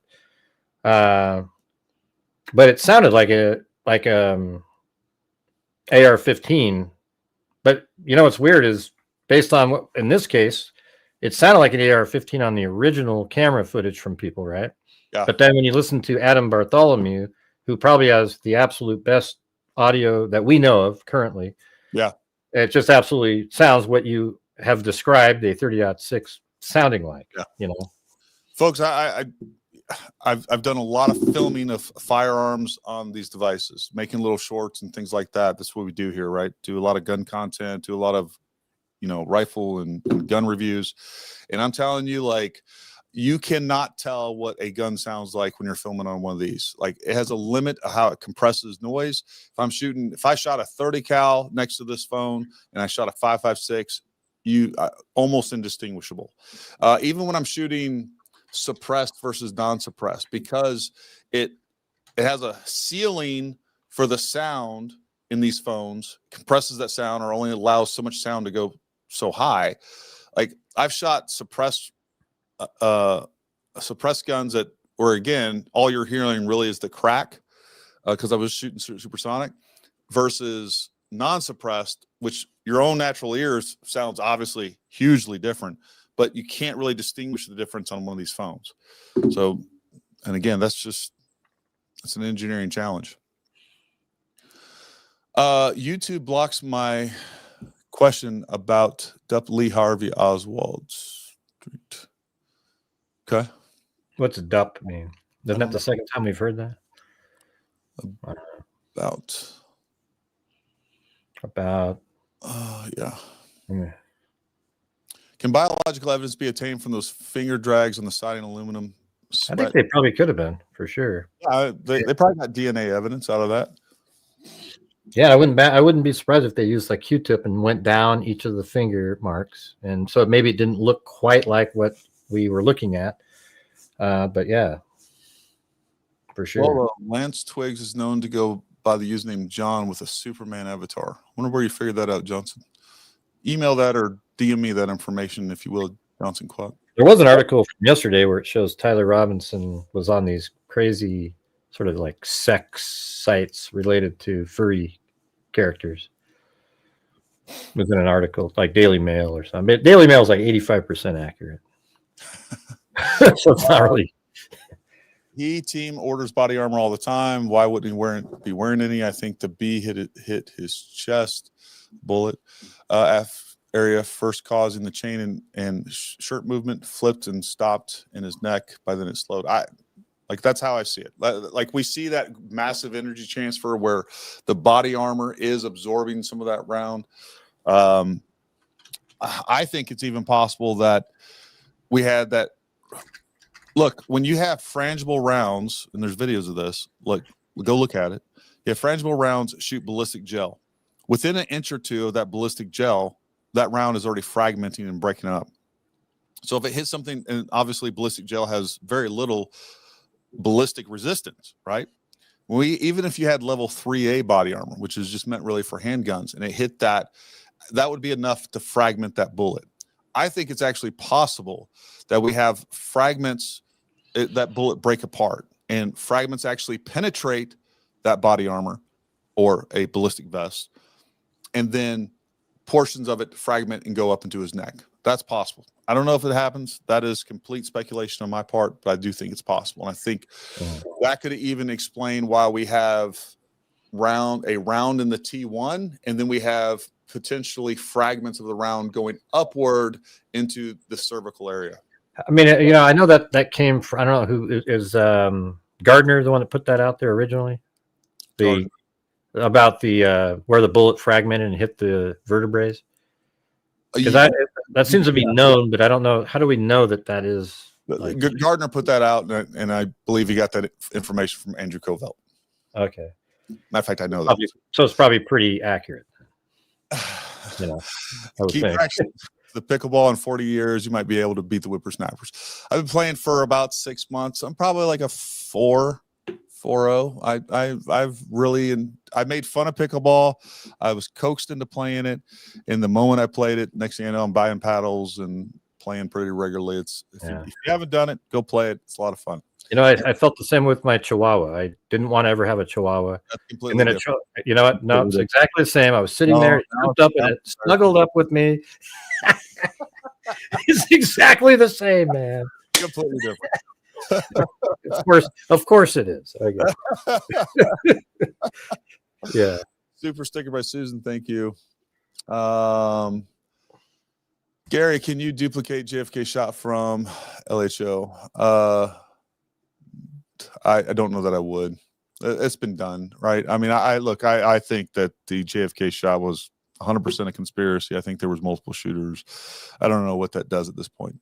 Let's focus on the Charlie Kirk case before I start going off on these tangents. Look up Charles McClintock Wilson, a photographer that was there the day, high quality ITU photos.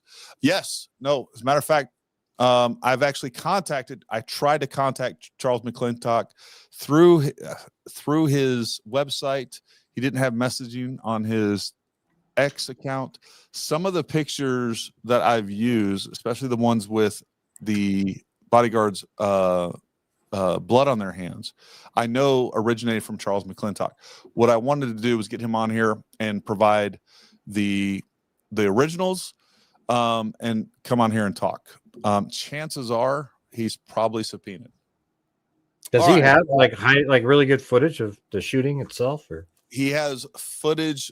The only footage that I know came from him is after they carried Charlie out, and afterward, where you see the pictures I posted that show the security personnel with blood on his hands and a couple other ones. He was videoing that with a very high quality camera, or at least the image that we got from him was very high quality. So, and there's some stills from that. Wow. All right, we'll hit a few of the. Given the fact that there's so many people with cameras there, I would actually bet you there's other people that have filmed the guy on Tyler Robinson on the roof running. Or, there's that one, but there's got to be other people that were just, and law enforcement already got it, and they don't want to be part of the circus. So yeah, 100%. And I think there's lots of footage out there that people are holding on to, and they don't want to be part of that circus either. Like, I think that's very true. Ben, you can contact me at dlpodcast@paramount.tactical.com, or you can reach out to me on X at just DM me that way.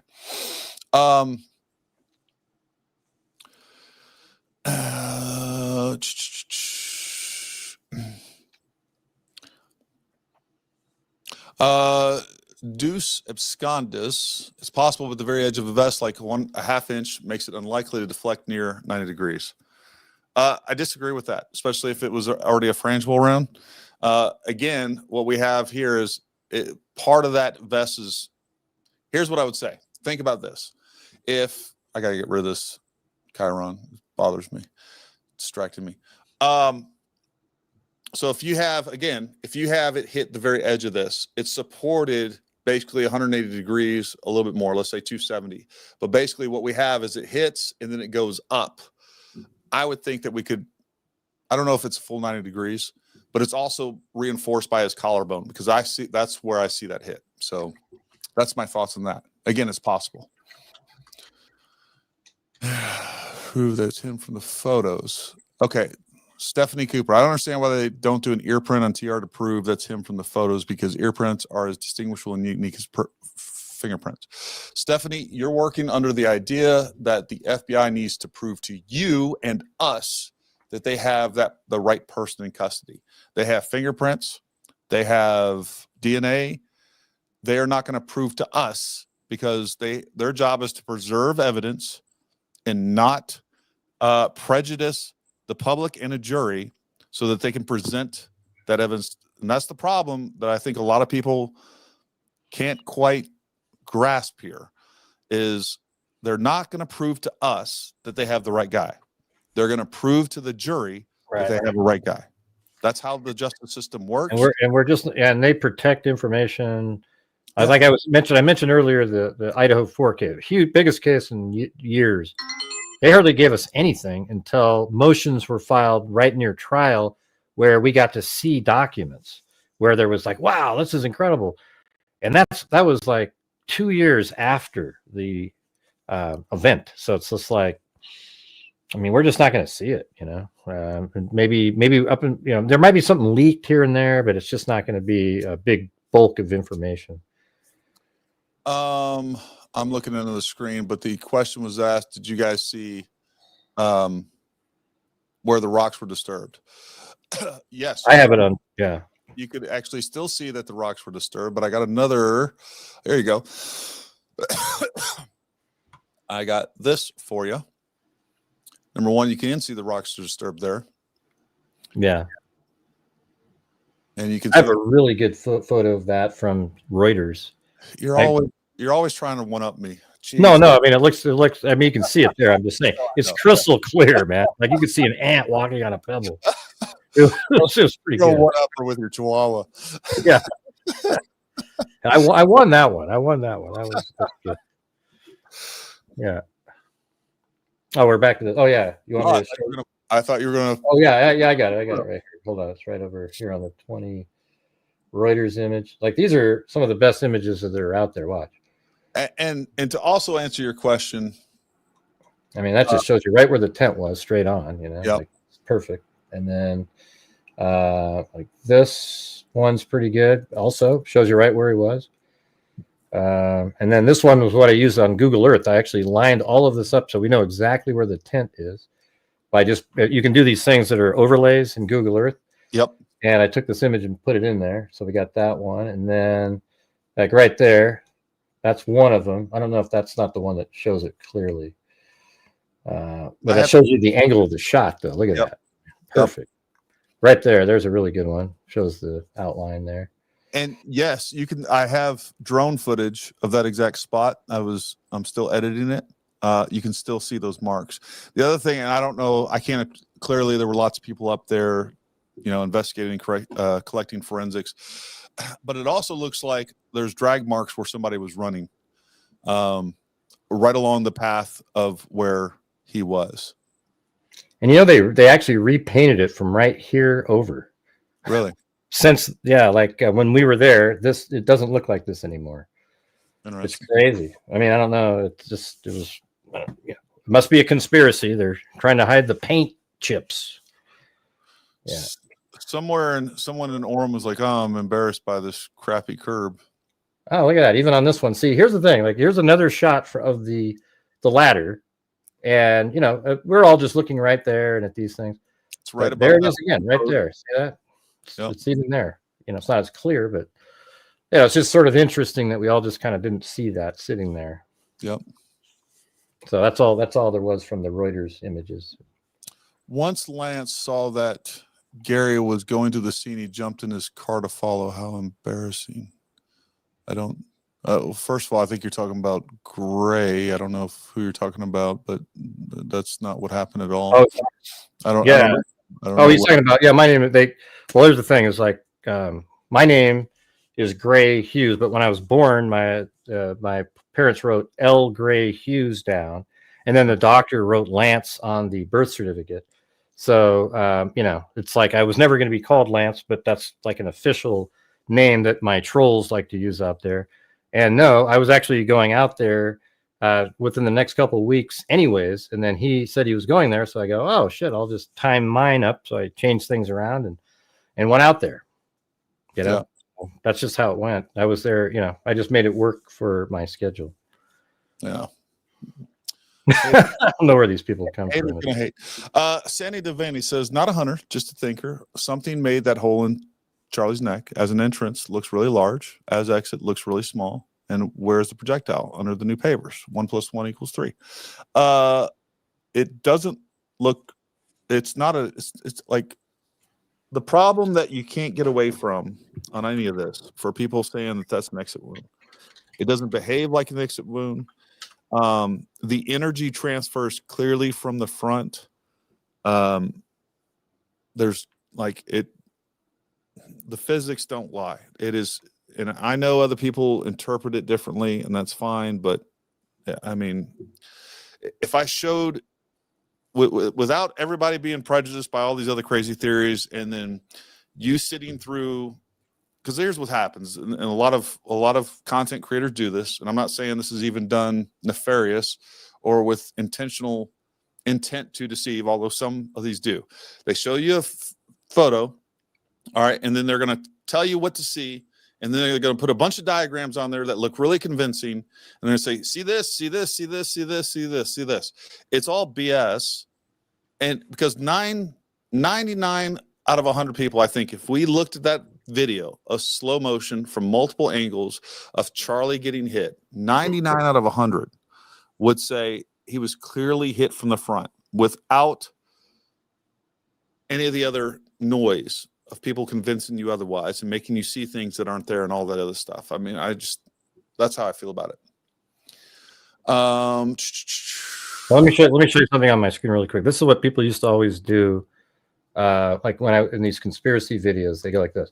Now look, if you look right here, you see right there, look at right there, look at. And then you're not really showing anybody anything because you're just wiggling it around a lot. And then people start going, yeah, I see it. Like the face in the clouds. It's been, you just wouldn't believe it, what I've seen over the years. That's all I had. It was just more of a joke. You can go back to it was just crazy.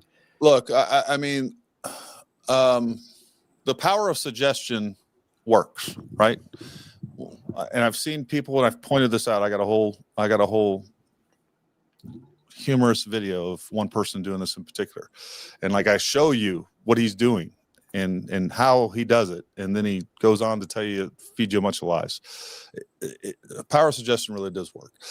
Tyler being a right winger, he wasn't a right winger. All right, he grew up in a conservative home. There's every indication that he had become pretty radicalized by left-wing ideology. Lots of good information that indicates that. So I just reject this premise right at the comma. I'm a white South African. Because of apartheid, people see me as a white supremacist. In my 20s, I thought of being a female. So does that make me a right winger or a leftist or different? It makes you confused, Raymond. Just makes you confused. That's okay. God still loves you. Don't become a woman. He made you a man. What do you guys think about Charlie Kirk suspecting someone was stealing from him before he was killed? Why aren't they talking about? Well, there are lots of people talking about this, specifically Candace. I know she's brought this up. I don't know the validity of this. Like, there's a lot of suggestion going on over there, and with like like pieces of information put out, and then it's never followed up with. It doesn't. It could be true, but it doesn't mean that somebody killed him over it. Yeah. Why does it have to be connected? Yeah. Yeah. I mean, he has a large organization. He may have been, he may have found some fraud or waste or abuse or all three. And like most people don't get killed over that. What I notice is a lot of people that there's no nexus to connect two elements. Yeah. At all, but people make the association and people assume it's connected when there's not a shred of evidence that connects the two. Yeah. Lori, I'll correct you a little bit on this. Because I was with Stephen Gardner. I've watched some of his content talking about this, and I think he would agree with me in making sure that this is phrased correctly. Stephen Gardner found the camera and knows the FBI has TR taking the shot on the video. So it's the same argument. Yes. Well, that's what Gray and I were saying earlier. From that, without a doubt, from that surveillance camera, he was caught laying in the prone. I don't know if you're going to be able to see a muzzle blast out of it. No way. I doubt you'll be able to see any sort of recoil, but you'll be able to see him lay in the prone at the given time and then get up and run at the given time. I think that's we've been showing where the camera was since like literally the second day of the case. But like I said at the beginning of the show, if you missed it, I flew a drone. Want me to just show that really quick again? Yeah, sure. For her, yeah. Yep. So here is this is what, if I'm just showing you where it is. So looking down, we're right on that corner where the camera is. It's right on the corner of this and this. So this is what it would look like from law enforcement's point of view. They'll be able to see him come up the stairs, go all the way over to the corner over there, even by zooming in, they can go like that. And they'll see a black figure moving over, take the shot, but they won't see the shot itself. they'll just be able to have the timing of the shot. So they'll know it was at like 12:23:25, and you'll see him stand up right at the right time. And he's going to run over here and come down, and they'll follow him all the way over into the wooded area over here. And they'll know he went into the woods because he doesn't continue through this opening here. All right. So that's just really, I think it's, and they described all of this in the probable cause document. They went through what was seen on video, him coming up the stairs, going over the wall. And then 5 minutes later, he gets up, and the limp that he had been showing had disappeared as he ran across, and he laid down, but they said he sort of moved over a little bit.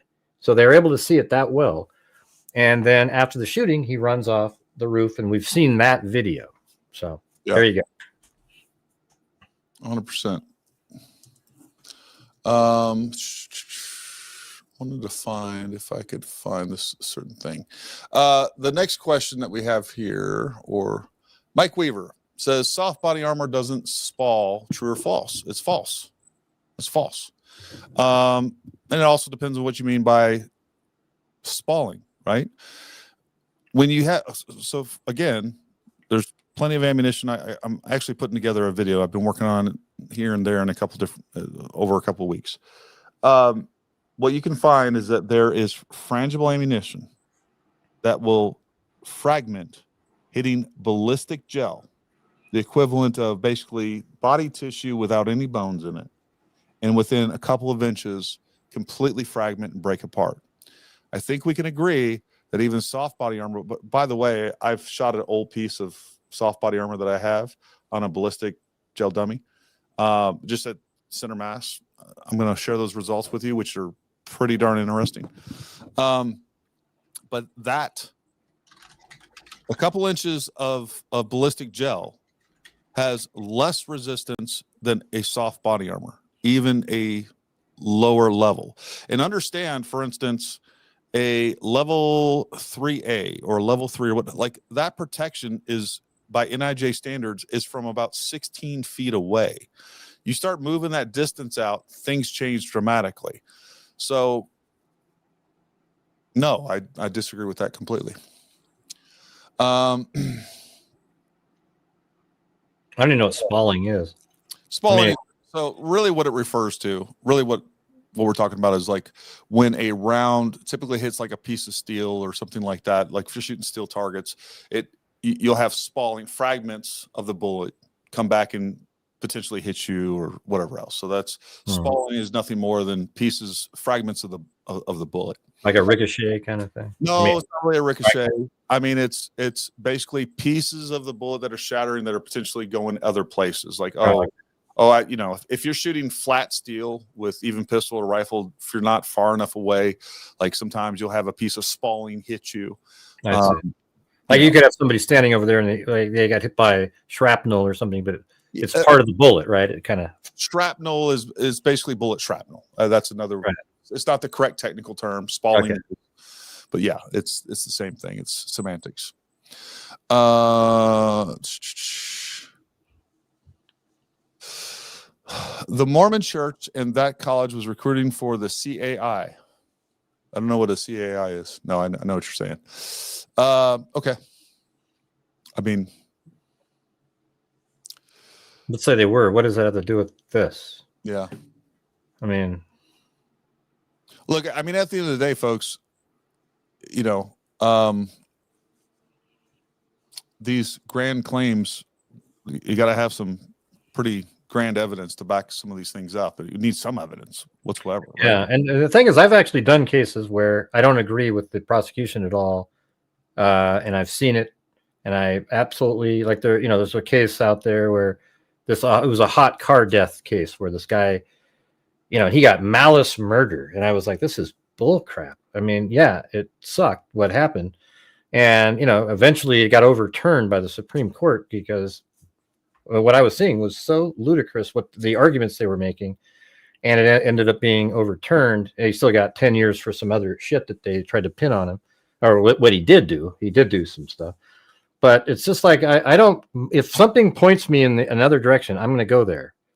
And I'll even prove that, but this isn't why I haven't seen anything yet for me that makes me do that in this case. You know, it's just I don't know, man. I wish I could. You know, I wish I was I believed in the conspiracies, like you were saying earlier, Gary. I mean, everybody's watching that stuff. You know. Yeah. No, look, I mean, I believe in conspiracies. There's no doubt about it. I mean, we can look at COVID. We can look at everything else. Yeah, I believe there's stuff like that. Yeah, 100%. Russia collusion are very, very real. But it doesn't mean that everything's a conspiracy, right? And I think again, you gotta kind of take a look at that and, like, again, just kind of be discerning about it and be smart about it. The number one thing that people say is there's no exit wound, therefore it's something else. I would say. I mean, and that one's actually reasonable. You know, it is. You know, that's absolutely reasonable. I agree with that. Apparently, I'm gonna have to share my whole screen for this, but I want to show you guys real quick. He was asking about the bush, right? So I hate having to share this whole screen like this, but anyways, Gray, I can't see right now. Are we looking at the? Yeah, you're on the mezzanine, whatever you call that. Yep. All right, so you guys can see right here, they actually removed the bush.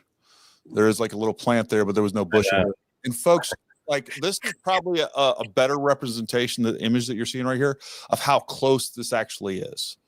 Like, none of these videos and photos like do this justice how close this distance is. Yeah, I mean, that's a conspiracy in itself. Why did they remove the bush? Does anybody have an answer for that? Well, we got to call the, the thing is that bush is where, like, the president's office of the university is up there. I tried to go to where the bush is out that door, and they said, what are you doing up here? And I go, I don't know. I was just trying to get to that. You can't come up here. That's like a secured area or something. So that makes more of a conspiracy, because now it's somebody at the university who let him into the bush area. Yeah. Well, look, I mean, I think if you want to point to some, I think that I just think that there's some questions that we need asked and answered of the university. Like, why did they deny roof coverage? I'm not saying that there's some grand conspiracy there, but I'm saying that they need to be. I just find that it odd that angle hasn't been pursued more, because that seems a more logical step than some of these other things. You know what I mean? Mm-hmm. Yeah. And the bush never made sense either, because the bullet never came out. And I'm telling you, folks, like, if you were actually there and you looked over there and like, it's as close as it actually is, you're like, there was somebody standing there or near there shooting a gun, you'd be like, that is preposterous. Or even on top of the roof, or anything. Like, it is so close. There's so many people, and that person would be highlighted so easily. That doesn't make sense. Now, 160 yards away, kind of threading the needle with that other building in the way. Like, yeah, that's I can kind of see how they missed that. Some of the other spots that people are asking about just doesn't make sense. The angle that shot is just so crazy. It's like a little corridor. There's a tree on the right hand side, and then that little point that sticks out on the that other building, the cafeteria building, and it's just like this little alley. It's just unbelievable how that all worked out like that. Anel Pearson says, if you think Mormons are behind this, then God help you. I don't think there's any evidence of that. Yeah. All right. We'll throw up a couple comments, and then we'll let it, we'll call this a night, folks. Gary, also Jason Chavis, former congressman, I'm familiar with who he is, was there, and he said sound seemed to come from water area. Yeah, I'm just telling you, like, that water area in that building up there. Well, I'll just pull it up, and this is something that it actually makes some sense, because he was in the flag building. Yeah, and that's right in front of him, right? So the sound might have came from that area, right? Yeah, So just so happens I was looking at this. We're right there already. Let me see which way. You're almost right where he was standing. Yeah, but he was below in the flag. All right, so let me just kind of highlight the problems with this area, because there's been other people that have proposed that basically right between those trees right there, All right. Somebody was up there. The problem with that whole thing is, again, I'm telling you how close this is crazy. Much closer than it looks in any video. That roof is sloped downward away from there. Whoever would have to, if they were taking a shot from there, they would have to expose their shoulders, their head, and a rifle, and then get over that edge and point that gun downward. So they would be extremely exposed. There's little to no chance if anybody was up there. The problem with anybody doing anything, and again, we have this waterfall going on. That wasn't running that day because it was really loud. And you know, they would have messed up the audio and everything else. Like, there were people, this is a dining area. Back here, it's at 2 levels. There's a bunch of different, it's like, I don't know, like the mall, you know, courtyard type of thing.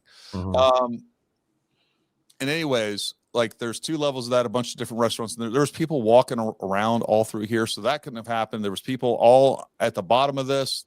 That's not realistic. So I don't really know what's left from when it comes to the water area. That's just my opinion on that. And I think, again, if you guys were there, you would see it. And I think most people would find that very implausible, to say the least. We should do one where we show some time where we go through the whole walk through and then into the tunnel onto the roof, where it just, you know, I have it on 360 where, you know, might be kind of interesting to see, because it shows you how the layout of the land and the whole, you know, all the way from the neighborhood through the tunnel up onto the roof. I've got a whole 360 degree. I think you have one of those too, don't you? Or I have the footage from there for sure. I mean, if you want to run through that real quick, I'm fine with that. Let's do it. If people want to see that walkthrough, I can find it. I have the video right here as well. Let's see, I think it's this one right here. I have it from the house where I got the surveillance. I almost said bought. And so you bought it from him. God, it's just, oh man, it's just crazy. But look at, here's the spot that I was telling you about where he could have parked. Oh yeah, let me show on the window. I think you'll like this. There we go. So look, this is the spot, right? So there's the house right down the street is where the surveillance is. But look at this spot here. Can't you see how, like, if you were just on the other side of this car with the door open, the passenger door, who would see you putting the rifle in your pants? Right. Like, there is absolutely nothing except that house. But again, the door's open on the right and you're behind it. So anyways, I mean, I could move it forward through here. I start walking down. This is the house that has the surveillance on it right here. That was at the end of the street. And right now, this is what Tyler Robinson was walking here. If you don't want me to say Tyler Robinson, you could say the guy in the maroon shirt. That looks exactly like Tyler Robinson. All right, so we're going around the corner. You know, the guy that the parents said looked just like him. So, you know, we walked through this neighborhood, and I'll show you on the map on an overhead really quick, just so you just see the whole thing. It's still moving over there. So we started right here, right at the house, and we're walking like this. And it's going to go all the way around like this onto 800 west, I think, and then 800 south, and then that's where the 2 surveillance shots are. Right? But I'll kind of skip it around so we don't have to like go through the whole entire thing. And walk down. It's only 20 minutes long, but I don't want it to. Yeah. So let's see. We're just go down the street. So now that's the house that was at the end of the street, and now we're right at that. That's the construction house.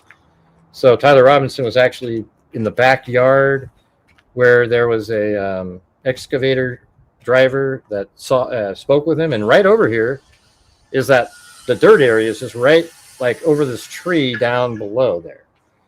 So, you know, looking at that really quick, if you were just up above on that street, we were right. Let's see, that construction, I think it was right here. And so if you just look right over into this area, that's where that dirt areas that he was walking by. Right. So there you go. Go down there. Let's go to the end of this street. I'll just keep moving it forward down. And this is all the way at the end of this street. But it only took 10 minutes to walk from that house to the second surveillance camera shot. So we're getting to the end of the street. We took a left. SUV. And actually, just behind that is the surveillance shot that came out recently, well, early on, but had that wall there, right? And the camera is right across the street over there. All right, so now we're going to go on to the next block. Pretty amazing. So here we are. This is the next block, and this is the main street that has all the surveillance on it. So here we go. I'll just move it forward down here. Right, this is the house where Tyler Robinson's running after the murder. Right over here is the dirt area, right through this little gap, right back in there. That's the dirt area where you see him on surveillance moving. And then this is the first surveillance that we ever saw from TMZ from that house. The second area is this one right here, this house, and that other house is just right back there. And so right here, and then in the video, you see him turn right here and then turn around and then go back. But I don't do that. And so he goes onto the grass right there. See, just came from right there.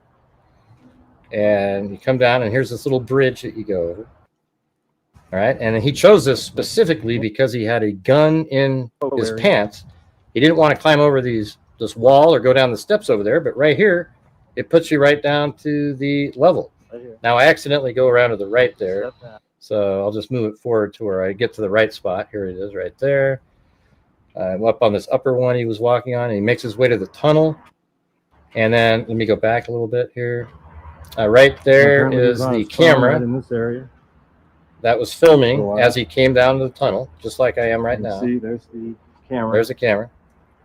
Picked him up. And then my voice is talking too. All right, so he goes through the tunnel, and then at the end of this tunnel down here, right at the end, there's another camera right there. That's the one that picked him up against that wall, that color that we see. Then he turns right really quick, and then we have 3 shots of him coming up these stairs, and those are the ones his parents identified him from. Those images. And then he comes up into the parking garage, turns left and goes out to the I think you would call that like a service road or something for the university. So from above, he went right through this tunnel right there, came out right there, and then he's going to walk down this service road and then up to the Losi Center building. So here we go. We'll just skip forward on this one. So you'll see me walking down that service road a little bit, and then a little bit further, and then I think he took this path because it's got the least steps on it. It's hard to go up the steps with the rifle, and he's going around the corner here, goes up here. There are some steps he has to take right here. There's about 8 steps, and that's it. So after going up these steps, it's all just walking, and that's the Losi building right there. And in fact, he jumped off of this portion right over here. So let's just keep moving it around. I'm going to make it just get right to the building here really quick. So here's the portion where he jumped off right here on this corner. And I don't think he followed the path over here. I think he went across the grass. That's my opinion. And then he makes his way over to the Losi Center building, goes into those 2 doors right here. And then you'll see after you go through the door, there's these doors. Just right away after you come in, you go through these doors. And then there's the stairs right there. So just look how easy this whole thing is, right? Yeah. I went over here to the left for the hell of it, but I'm outside. So now we're going up these stairs. And I think I was pretty tired at this point, going kind of slow. But, we come up the stairs, and this fence was not there. None of that was, and you could just walk. Oh, this one here was, but you could go right over there. This tall one was not there, nor was the handrails were there, but the fence. Right. Yeah. So this fence that we're looking at right here is not there, and nor was that camera. And then just right here is where I think he was laying down right over here. Right, because that's a really good spot. It's at the very edge, and somebody coming in would have to walk over there to look down to see him instead of kind of right up the stairs. So I think he was like right over here, and put the gun together, got up, and then ran over to the corner and took the shot. And then he walked around the building, jumped off the roof right over here, jumped down, and then ran over to the wooded area. I mean, it's probably the easiest thing I've ever. Yeah, it's just that's the part that really is the thing that I took away was this, like, how simple this whole thing was. Once the plan was in motion, there's almost no way it would have been derailed other than some random person being up on this walkway probably would have called it off, I think. Yeah. You know?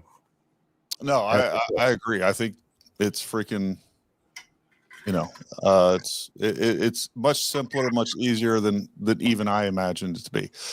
Folks, real quick, what I do want to show you, we were talking about frangible ammo. I found this one video I want to share with you. It's less than a minute long. Yeah, I'd like to see that. That'd be cool. We'll talk about that a little bit. So here we got a frangible ammunition that we have here.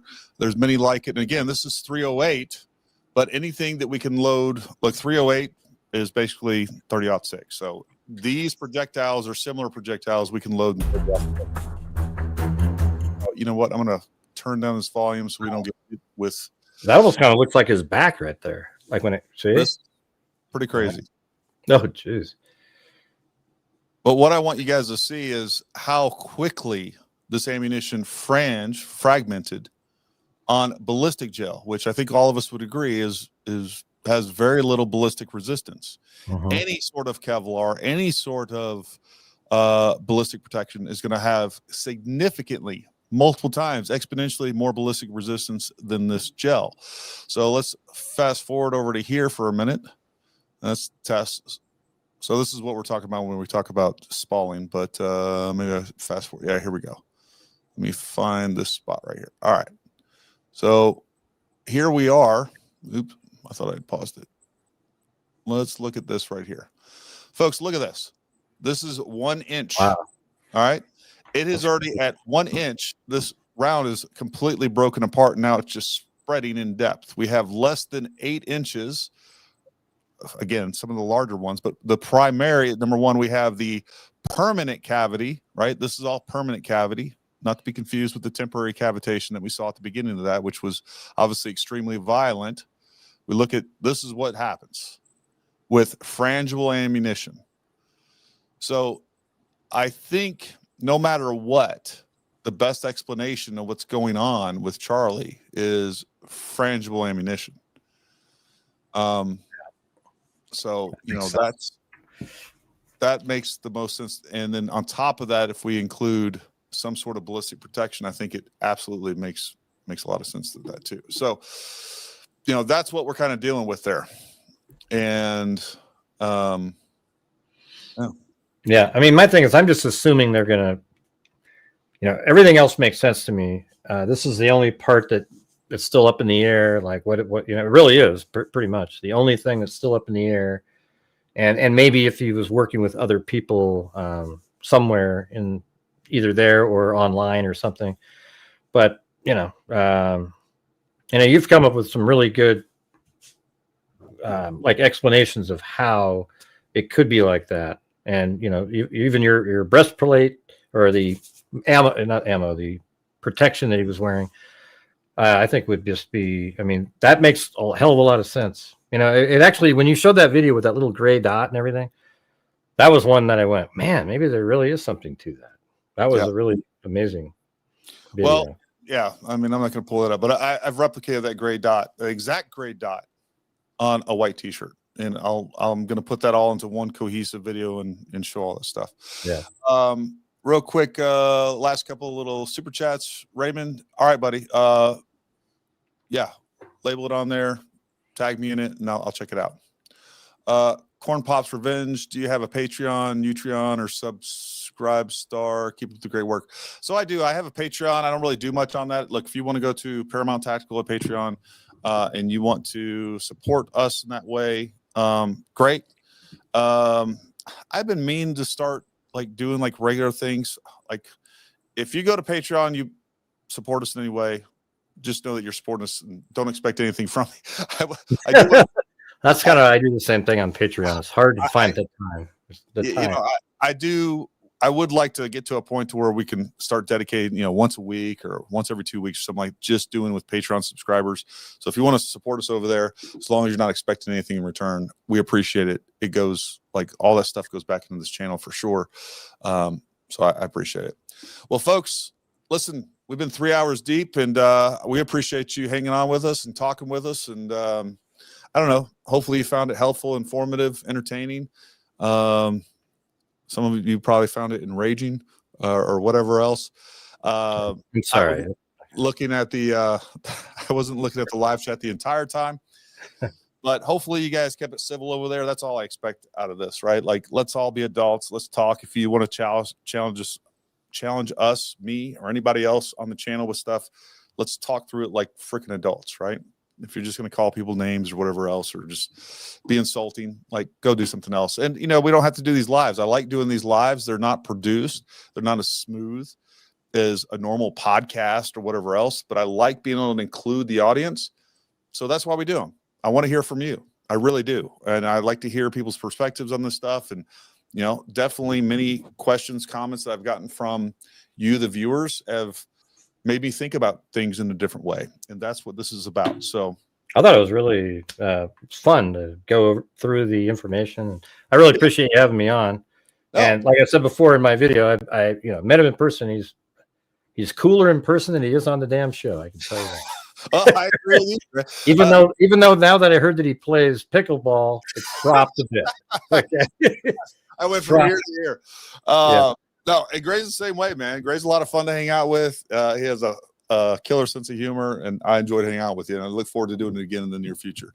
And Gray's going to work on his people skills. He's going to become the friendliest guy ever. I am. I'm trying. I just recently I've been saying, okay, guys, do not time out anybody that has these conspiracy theories. Let me try to, have them explain it to me, and they never respond, ever. Well, that's the crazy part. Yeah, at least I tried, though. So. You know what? Again, you know what? You're going to be a better you next year. By this time next year, Gray. That's all we can ever do. If that's even possible. I mean, I'm so amazing as it is. Hey, you guys, if you're not following Gray, go follow Gray. If you're not following us, follow us. Yeah, go. We'll definitely do some more live streams together in the future and other content. Who knows? Maybe we'll end up out at Las Vegas doing some investigative work out there. That'd be pretty cool. Yeah.